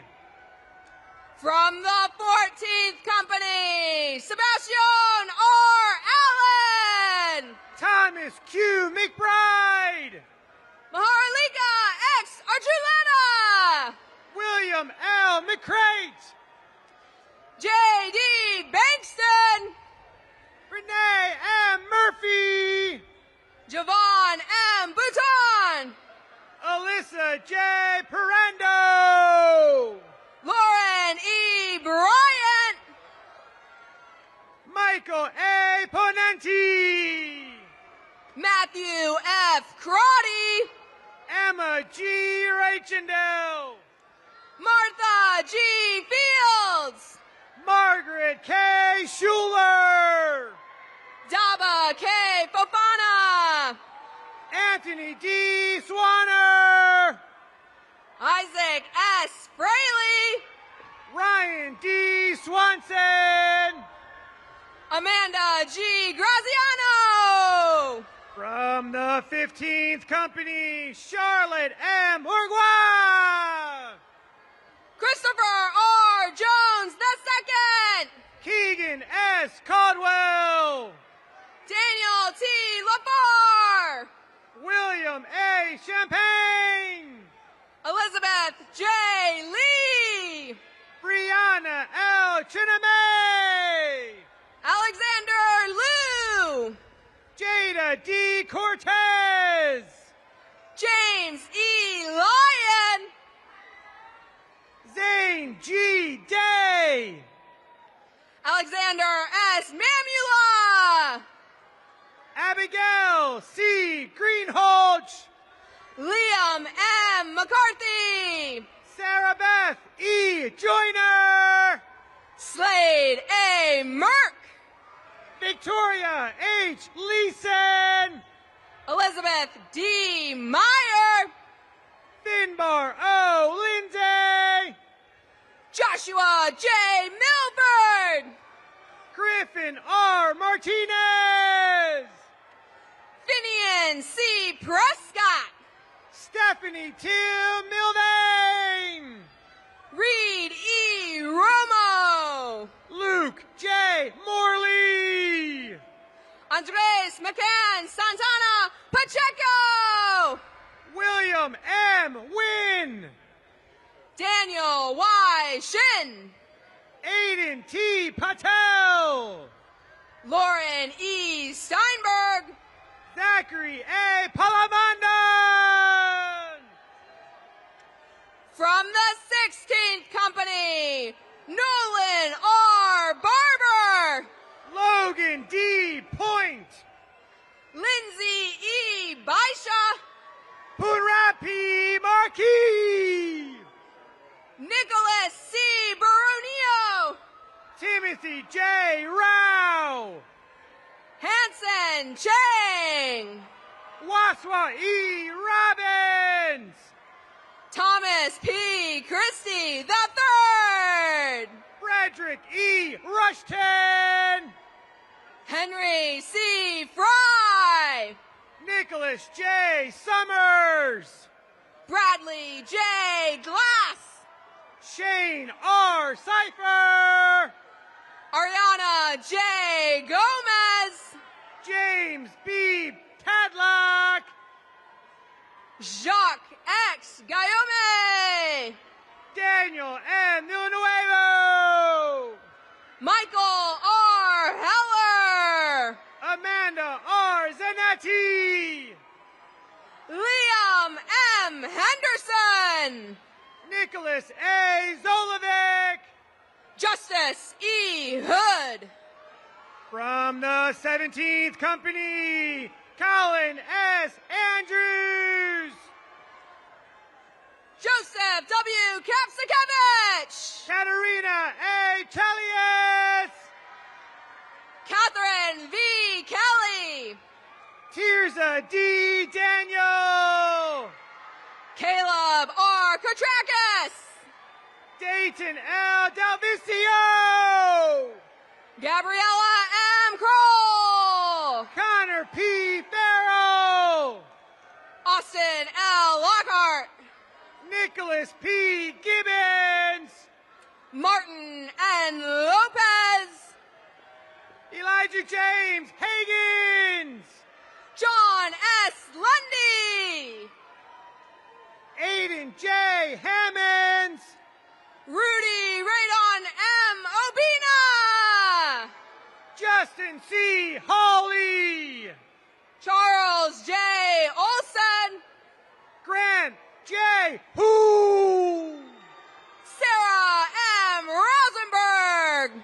Alexander P. Howard. Catherine T. Shaughnessy. Thomas T. Johnson. Blakeman R. Shaw. Jacob Y. Kim. Jackson W. Simmons. Emily Rose S. Kasanovich. Manuel A. Smith. Matthew G. Kasiri. Jerry A. Jelinek Jr. Lola M. Leone. From the 18th Company, Jodiel I. Arana. Ernst F. McDonald II. Zachary T. Barnum. John M. McNicholas. Joshua M. Clark. Megan M. Murphy. Addison Parker E. Davis. Gavin C. Nielsen. James M. DeJong. Brandon H. Horton. Sylvia R. Eklund. William C. Peters. Axel W. Fisher. Isabella G. Ramasco. Hunter M. Gawley. Brent L. Self. Charlotte V. Hall. Seth V. Talbert. Kendall R. Heber. Tanner B. Wade. Alexander B. Hoot. John H. Walsh. James W. Jewell III. Edmund W. Yip. Thomas M. Christenisi. From the 19th Company, Johann R. F. Workey. Jonathan N. Linville. Abigail J. Artman. Ryan L. Lowe. Sophia I. Begillid. Tyler T. McGee. Andrew N. Kyrielason. Grace E. Martin. Quaden V. Kofer. Marcel K. Perizal II. Jackson S. Davis. Mila M. Reardon. William J. Detmer. George J. Ruiz. Liam P. Golden. Jared A. Shad. Riley C. Haugen. Nathan M. Stevens. Moises Hernandez. Nathan G. Sukina. Ava F. Huber. Cameron A. Summers. Brooks J. Kirchen. William F. Walsh. Alexander D. Kirkland. Joshua J. Ward. Jaden X. Leonard.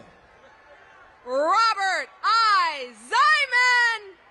Mitchell S. Lewis. From the 20th Company, Brianna L. Baker. Lindsay M. Linville. Seth W. Baylor. Logan E. Lewick. Anna G. Cherian. Miguel A. Matute. Danielle I. Gine. Belinda B. Nessett. Grant D. Glasgow. Eric M. Nordquist. William S. Goldsberry. Emily K. Tannenbaum. Kellen R. Gravete Peralta. Luke A. Terrell. Caleb L. Gross. Richard P. Verrier IV. Jenna Rain Hernandez. Noah B. Ward. Enoch J. Kim. From the 21st Company, James R. Adams. Keanu R. Manuel. Micah H. Evans. Michael B. Marconi. Natanis T. Gaver. Sarah C. Moore. Ellen O. Ha. Ayotoye O. Oguntuashe. Charlotte A. Hill. Donald O. Pobens. Michael K. Cullilau. Peyton M. Pontiff. Christian C. Cure. Lane M. Rivera. Daniel S. Kim. Christopher E. Robertson. Joshua J. Kim. Jordan L. Sanders. Joseph R. Libby. Addison G. Schofield. Cody S. Little. Carson J. Sloat. Dominic J. Madigan. Murphy M. Smith. Peter T. Mitchell. Fabiarta Sariana. Mackenzie B. Moore. From the 22nd Company, Yvette Ayala. Tristram R. Moore Jr. Charles E. Brady. Sydney A. Mowry. Angelino Y. Chang. Vanessa E. Munoz. Benjamin C. Dabick. Doris C. Nelson. Jack T. Finnegan. Austin D. Payne. Colby K. Gross. Caitlin Capillo Pepin. Anthony J. Ha. Ryan J. Rajapaksha. Sean E. Harris. Andrew L. Rugg. Jeremy R. Heaton. Maurice Paulo B. Salion. Bennett J. Huffman. Alex D. Sanchez. Cecilia B. Iliff. Jackson P. Schuldis. Yoon Sa Jung. Sophia M. Stocker. Cruz C. Kaufman. William B. Webb. Elizabeth A. Kelly. Abigail H. Yose. Brandon J. Coombe. W. Forrest York. Rodrigo Milan. From the 23rd Company, Brown H. Bedard. General Monreal. Joseph B. Camuso. Cole M. Phillips. Caden R. Carey. Joshua D. Potts. Darius D. Dix. Jaheim A. Scott. James P. Flanagan, Jr. Alexis N. Smith. Madison N. Gamble. Bennett M. Stenberg. Andrew H. Hare. Turner B. Stepp. David P. Hill. Victoria A. Trevino. Connell T. Hospitales. Jordan R. Urea. Jillian B. Hugh. Connor J. Walcott. Camden C. Johnson. John Luke Warner. Abigail M. Kim. From the 24th Company, Kylie E. Bedard. Thomas F. Maldonado. Joseph P.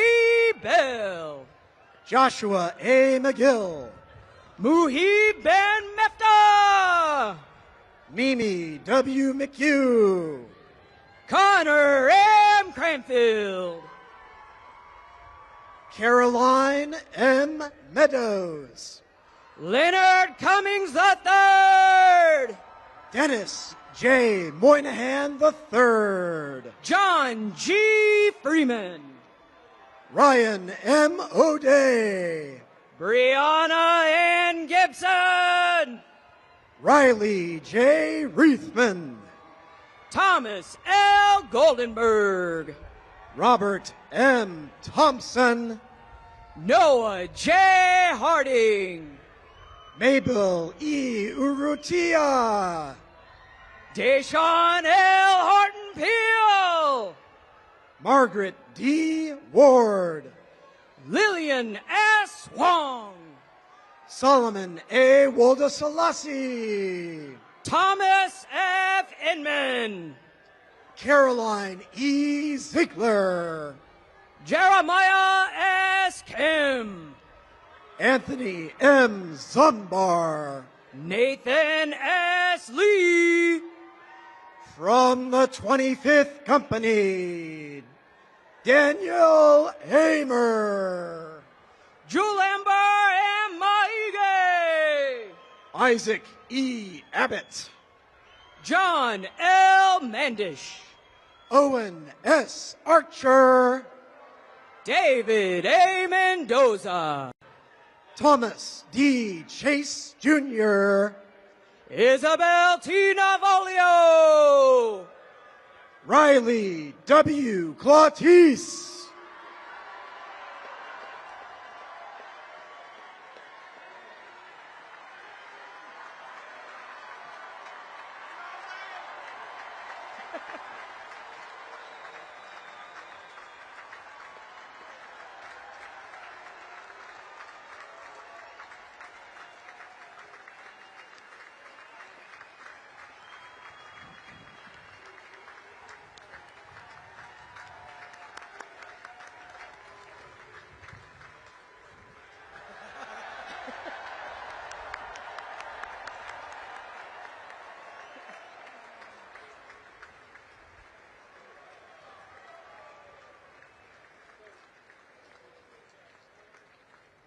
Austin B. Nolan.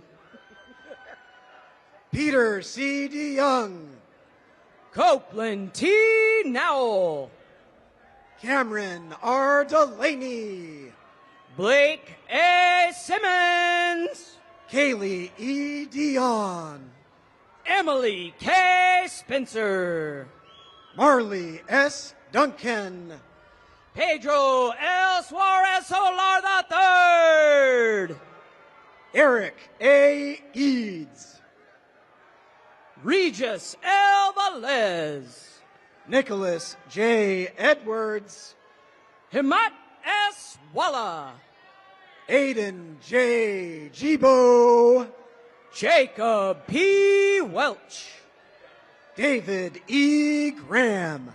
from the 26th Company, Robert O. Booth, Jenna M. Jellidick, Thomas M. Cho, Justin A. Kirkpatrick, Evan T. Conway, Orion J. Kolkowski, Christopher J. Crane, Christian T. Landis, Frank A. Davis Jr., Scott F. Lyons, Harlan G. Dean, Nolan R. McEachin, Benjamin D. Eichholtz, Kieran E. V. McRae, Robert A. Flores, Gabriel Joaquim E. Santiago, Finley C. Golden,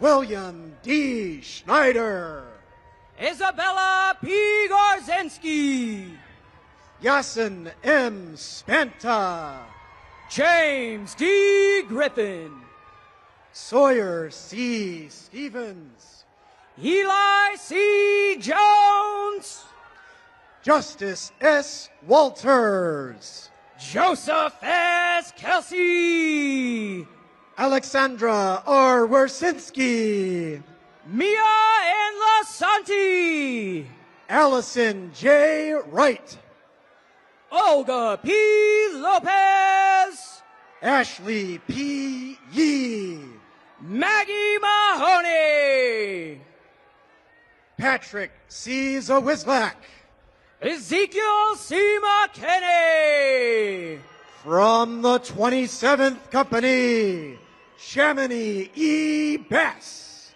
Connor M. Melanowski, T. Cohen Bruner, Harrison J. Morrow, Zachary M. Fuchsluger, David M. Niski, Savannah I. Goska, Samuel R. Norville, Quinn M. Gonzalez, Madison L. O'Donnell, Bianca M. Harris, Alfonso D. Puma, Caroline A. Irwin, Brian A. Strickland, Caitlin S. Johnston, Kelly J. Sullivan, Mallory F. Jordan, Ty M. Webb, Kevin Kang, George E. L. Wright, Jack W. Lang, from the 28th Company, Ivan D. Aguirre, Bradley A. Leibel, Jack P. Albrecht, Mia S. Machado, Peter J. Ashes, Tehran E. Madison, Grant M. Bartuska, Indiana M. Mitsunaga, Thomas A. Irwin, Abigail B. Palea, Nolan A. Philby, Cole E. Petrusha, Matthew M. Gustitis, Tanner G. Russell, David M. Hickson, Lev Solov. Rachel Huang. Sadie M. Skinner. Joshua P. Huner. Randy B. Terry II. Kara L. Hunt. Eric I. Tingle. Madeline M. Klippenstein. Son M. Tran. Avery E. Konechny. Tanner J. Wadovic. Nicholas H. Layton. Nicholas J. Zito. Brandon D. Lee. From the 29th Company, Aiden S. Aguilar. Michelle and Angelou D. Mazzo. Andrew B. Bailey. Madeline A. Myers. Sydney G. Bear. Jason Q. Wen. Ryan K. Basford. Mary C. Root. Connor J. Breen. Catherine L. Ryan. Andrew J. Cabral.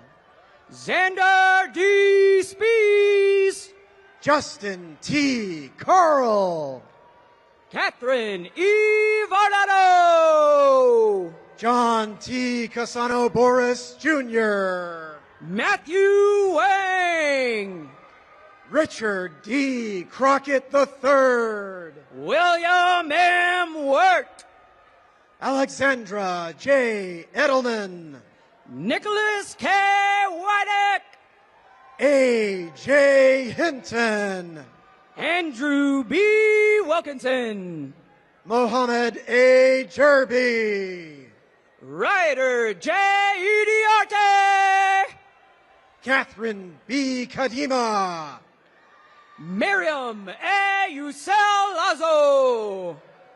Tatum L. Kelly. From the 30th Company, Samantha A. Amo. Ethan E. Canar. Zoe J. Adama. Benjamin D. Leprod. Ian A. Aguilar. Olivia M. Lekovich. Natalie A. Bow. Georgia B. L. Martin. Elliot A. Brandicourt. Marissa L. Meyer. Michael A. Casas. Thomas F. Morris III. Cameron A. Colavito. Brendan P. Munnelly. Cameron T. DeLay. Chelsea A. Murphy. Keyshawn J. Dolford. Elijah A. Perry. Zayad S. Elgendi. Matthew Z. Purvis. Bridget A. Hong. Lysander Renstrom. Joseph T. Hudson. Ryan P. Schumann. Ryan W. Kim. Bridget C. Sheridan. Peter E. Lasky. James P. Surjadinata. Timothy H. Lee. Lucas B. Weber. Finbar J. McCosker. Michael T. Whitehouse. Irvin Moreno. Owen R. Wise. Jagan D. Nadia. From the 31st Company, Tariq A. Al-Hazame. Hannah M. Phillips. David E. Avila. Takeshi A. Ross. Cale Krebs. Daniel E. Taylor. Thomas A. DeVito, Jack A. Hubert, Savannah L. Holt, Nicholas A. Valdivieso, Jordan F. Hutchinson, Joshua J. Whitaker, Stephen A. Hutnack, Nicholas D. Zafman, Ian J. Wong, from the 32nd Company, Eva E. Blauvelt, Brandon I. Johnson, Olivia G. Calero, Samuel T. Jones, Owen C. Carrillo, John P. Kelly III, Caleb Joel N. Chan, Garrett L. King, John W. Dallas, Annie J. Lemelin, Jaden C. Evans, Joseph R. Lusby, Christina G. Flores, Luke D. Lynch, M. Storm Gonzalez, Isabella N. Marchi Setjan, Peyton, Ohio, Alan T. Merrill Jr., Hannah E. Hoover, James A. Millett, Ariel M. Hudson, Robert A. Montoya, Robert J. Kittleberger, Elizabeth Marcia Perry, Ethan S. Korwitz, Tiffany A. Shields, John J. Coombe, Kayla V. Sim, Matthew J. Lexa, Caitlin J. Stout, Gavin A. Livingston, Tara M. Thompson, Alexander L. Mills, Lois Y. Michael P. Murphy, Ty C. Van Winkle, Sydney G.L. Niddle, from the 33rd Company, Harrison J. A. Beckwith, Noah G. Nuez, Jacob M. Darrow, Juanito C. Nugroho, Joshua C. Davis, Sierra D. Paoli, Sadie J. Eiting, Anthony A. Fan, Joyce Fung, Renell J. Spears, Victor I. Gallardo, Olivia Zhang, Kalele Ikoka Nohona Makwana Hakes, from the 34th Company, Rowan M. Brown, Coriana Jensen, Daniel G. Donovan, Timothy C. Jung, Ryan T. Garber, Christopher G. Kim, Timothy I. Hill, Jaden J. Christer. Use the mic. You're dead.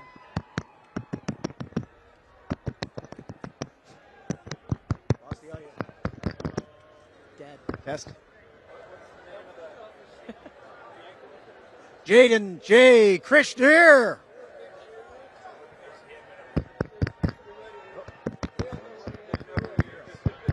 There's no AV. No.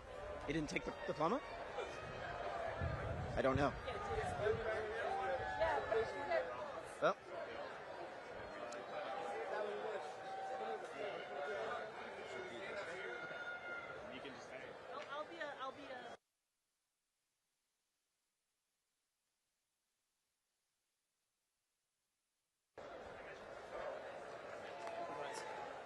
Timothy I. Hill,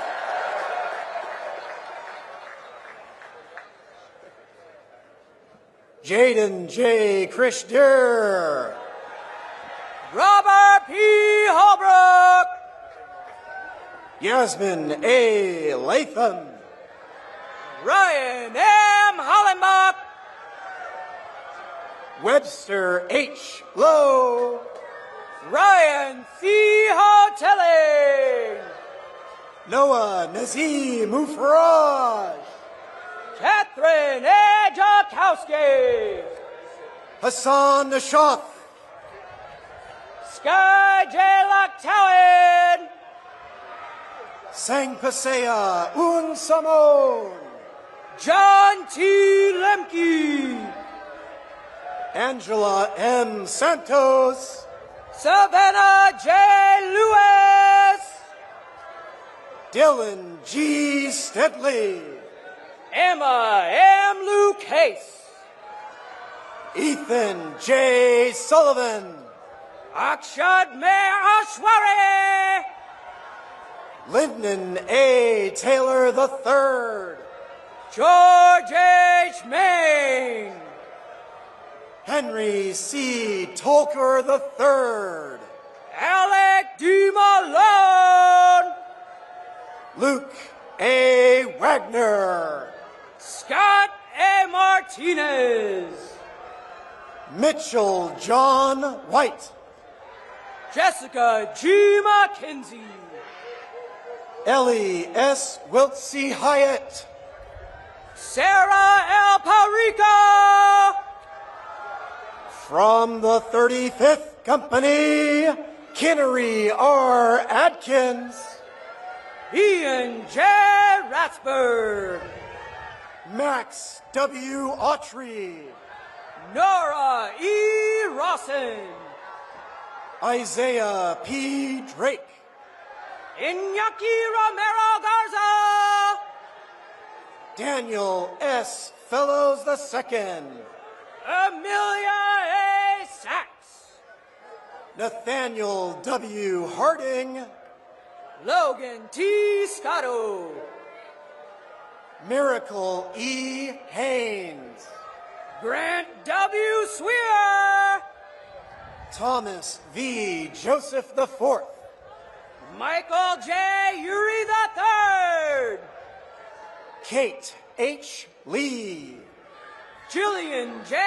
Valdez, Connor J. McMahon, Alec W. Villarreal, Declan M. Moriarty, Nyla E. Williamson, Genevieve E. Mulhall, from the 36th Company, Parini Agawo, Ethan J. Nguyen, Deacon Brock,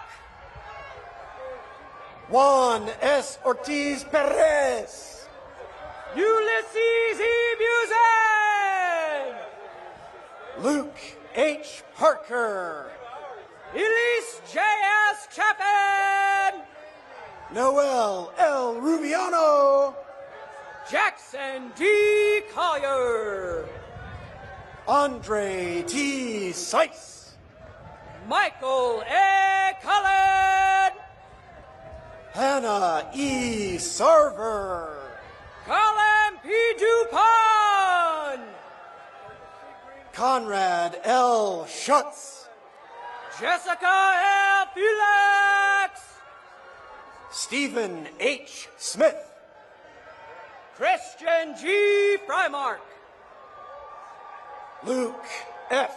Sullivan, Josiah G. Glenn, Richard R. Swan II, David S. Graves, Benjamin T. Valdez, Alexis S. Hamilton, Joshua M. Walker, Kyle S. Jacob, Harold E. Watson, Thomas P. Jennings, Johnson Jen, Samuel J. Kerr, Shirley. Guillaume P. LaForest. Charles R. McLaughlin. Caitlin G. McCarter. Thomas B. Noonan III. Jason B. Perez. Cameron S. Ross. And Philip G. Singh.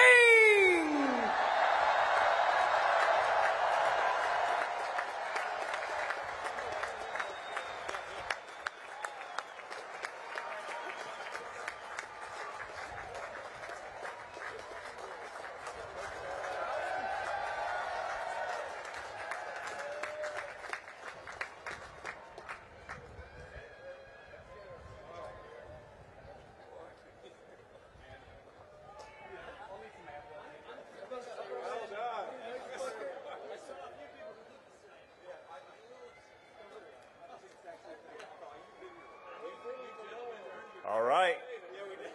You guys ready? Hey, let's see if Herb can do this right today. Ensign Herb Lacey, the class president of 2025.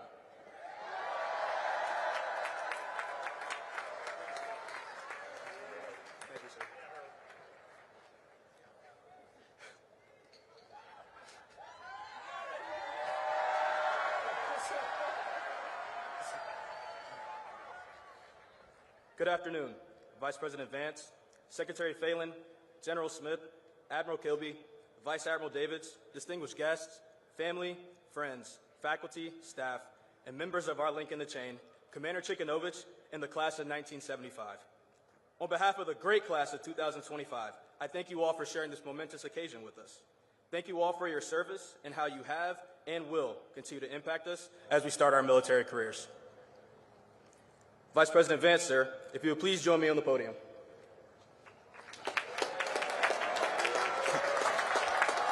Thank you, sir. Sir, thank you for taking the time to be here with us today. We appreciate all the words you've shared with us. Your insights, not only as our Vice President, but as a Marine, are significant, so we will keep them in our minds as we enter the fleet. On behalf of the class of 2025, I would like to present you with this gift.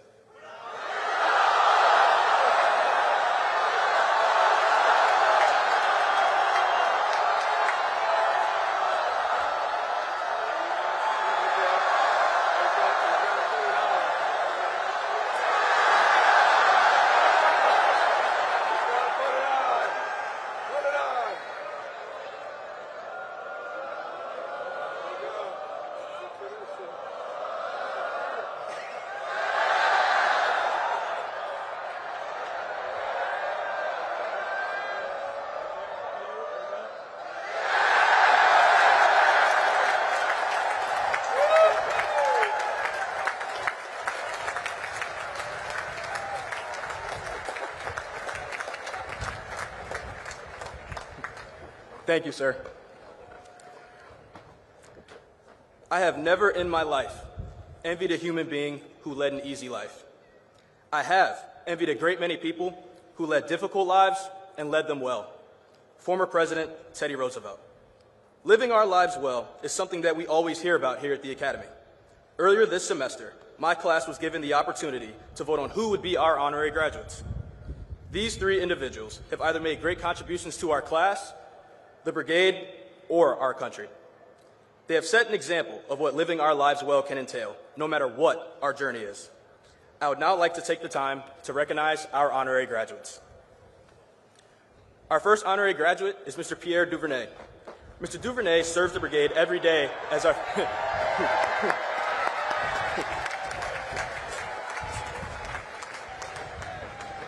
Mr. Duvernay serves the brigade every day as our fueling station manager. The fueling station is where midshipmen can supplement their diets outside of normal meal times with snacks, protein shakes, and other items that can't be found in King Hall.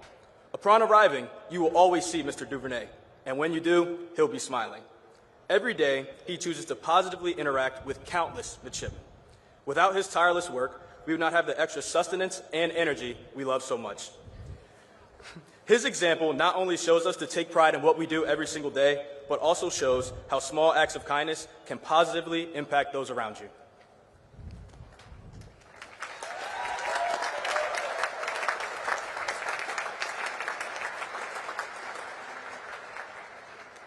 Our second honorary graduate is Major Jeff Ball, a Purple Heart recipient who embodies our core value of courage.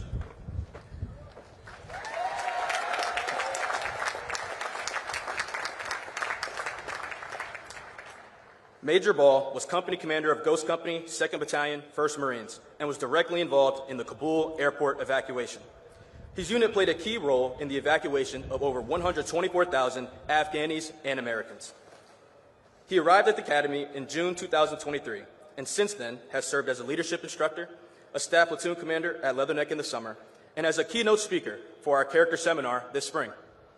In 2 short years, he has greatly impacted our class and the brigade by sharing his story with us and providing an example of what we aspire to be as officers. Thank you, sir.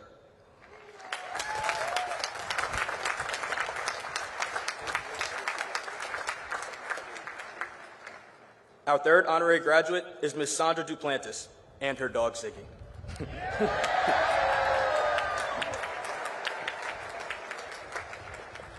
Our class first met Ms. Duplantis and Ziggy during plebe summer on a tour of the Naval Academy Museum.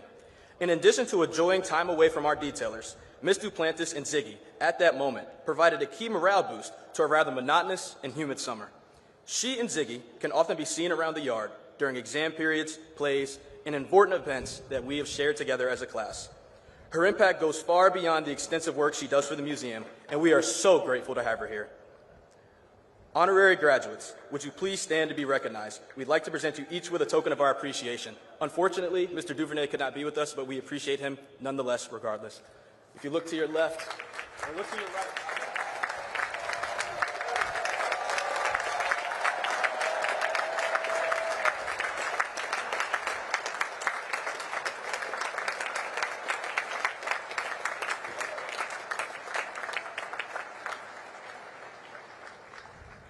So once again, please join me in welcoming and congratulating our 3 honorary graduates to the great class of 2025.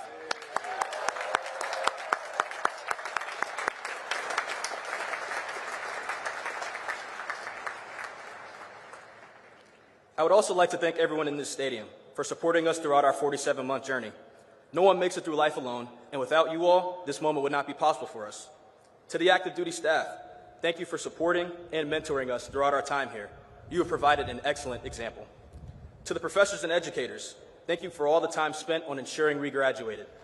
I speak for many of us when I say the extra instruction was key in our success in making it to graduation. To our link in the chain, the class of 1975, thank you for being with us every step of the way on our USNA journey. From the time you met us during plebe summer, to Bonds of Gold, our commitment dinner, ring dance, or service assignment, you all have shown your unwavering support for our class. We appreciate the effort you have taken to develop us from midshipmen to officers in the world's finest military.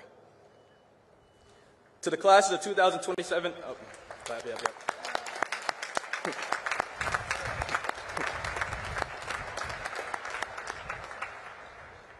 To the classes of 2027 and 2028, please take the time to enjoy the rest of your time here.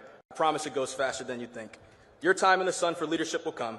You don't have to get ready if you stay ready, so stay ready. To 2026, you have the reins now. As Dr. Martin Luther King Jr. said, power without love is reckless and abusive. I'd like to think my class did a good job of taking care of you, so ensure you take care of the underclass and take care of each other. Remember, leadership can be fun, but now peer leadership will be a new challenge for you all to develop as the leaders you want to become.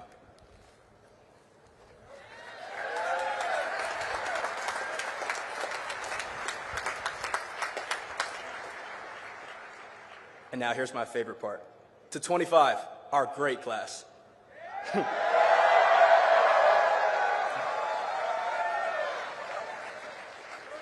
I know your families are waiting on me to finish, so I'll try to stick to my 3 B's.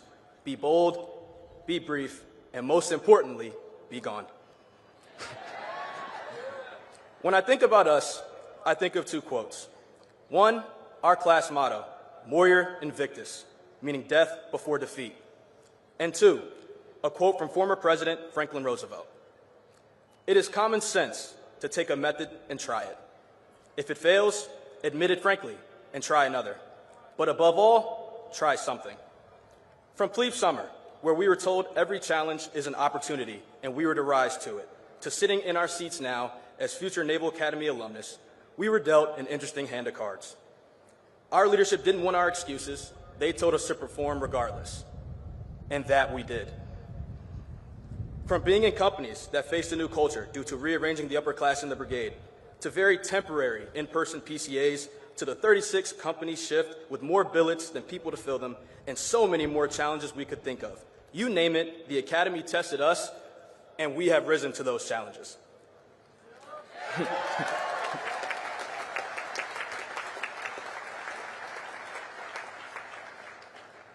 The goal of these 4 years by the Bay is to challenge us in any way possible.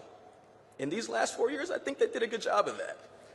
Through those challenges, though, we've had a good time or two, whether it was laughing at the small jokes we made as plebes over plebe summer, attending our infamous plebe party, being the first class to do Severn Shellback as youngsters, our ring dance, or many Long Island Thursdays as firsties. Through 4 years, we've made the most of every opportunity to spend time together. So as we commission, and life presents us with more of these inevitable challenges, I ask of us two things. One, to keep each other close and always support each other, because simply put, who's going to take better care of us than us?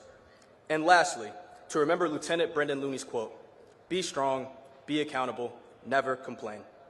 These words from Lieutenant Brendan Looney are what are expected of us as we continue on. To try, despite not knowing how to proceed, is the life we're called to live as officers. One of our classmates is leading by example already. One of our own, Riley Clautise, faced an injury over our last winter break, leaving him unable to walk. Despite facing the unthinkable, he continues to have a positive attitude and never complains. I use Riley as an example, but each of us has a story and a challenge that we have overcome to make it to this point. Many things in this life we cannot control, but we can always control how we respond. The sum of your character is not how many times you fall down, but how many times you're willing to get up and try again. They say we're the best and brightest, so 25, let's prove them right, because we already let it be known from the beginning, defeat was never an option.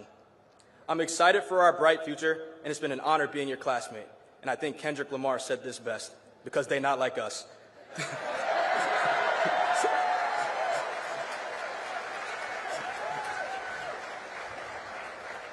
Thank you all. God bless. Prez out.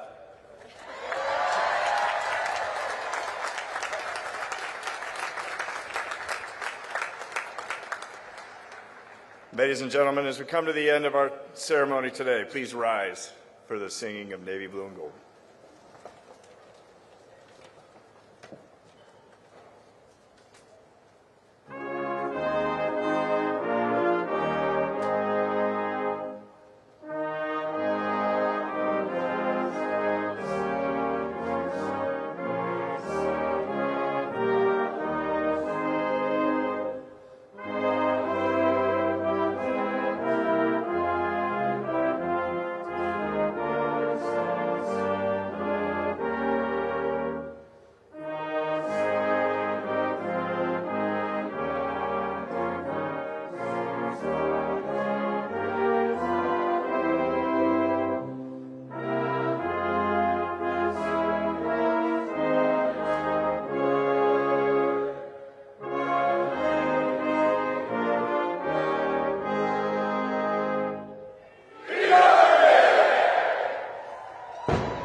Please be seated one last time. All right. From the class of 2026, their class president, Midshipman Brian Ceballos.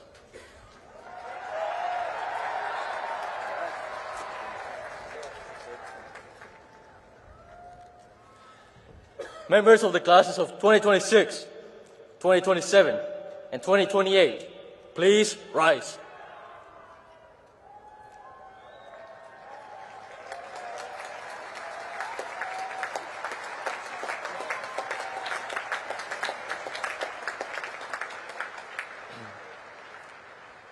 I propose 3 cheers for those about to leave us. Hip hip! Hip hip! Hip hip! Please be seated.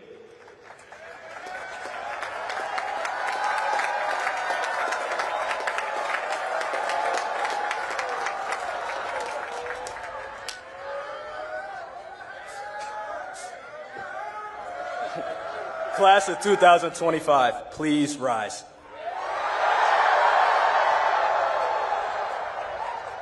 I propose 3 cheers for those we leave behind. Hip hip. Hooray! Hip hip. Hooray! Hip hip.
Spectators in the stands are requested to refrain from entering onto the stadium until the official party has had a chance to exit the stage and the Vice President on motorcade has departed. Thank you.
All right, Ms. Secretary, we'll see you when we get back. Absolutely.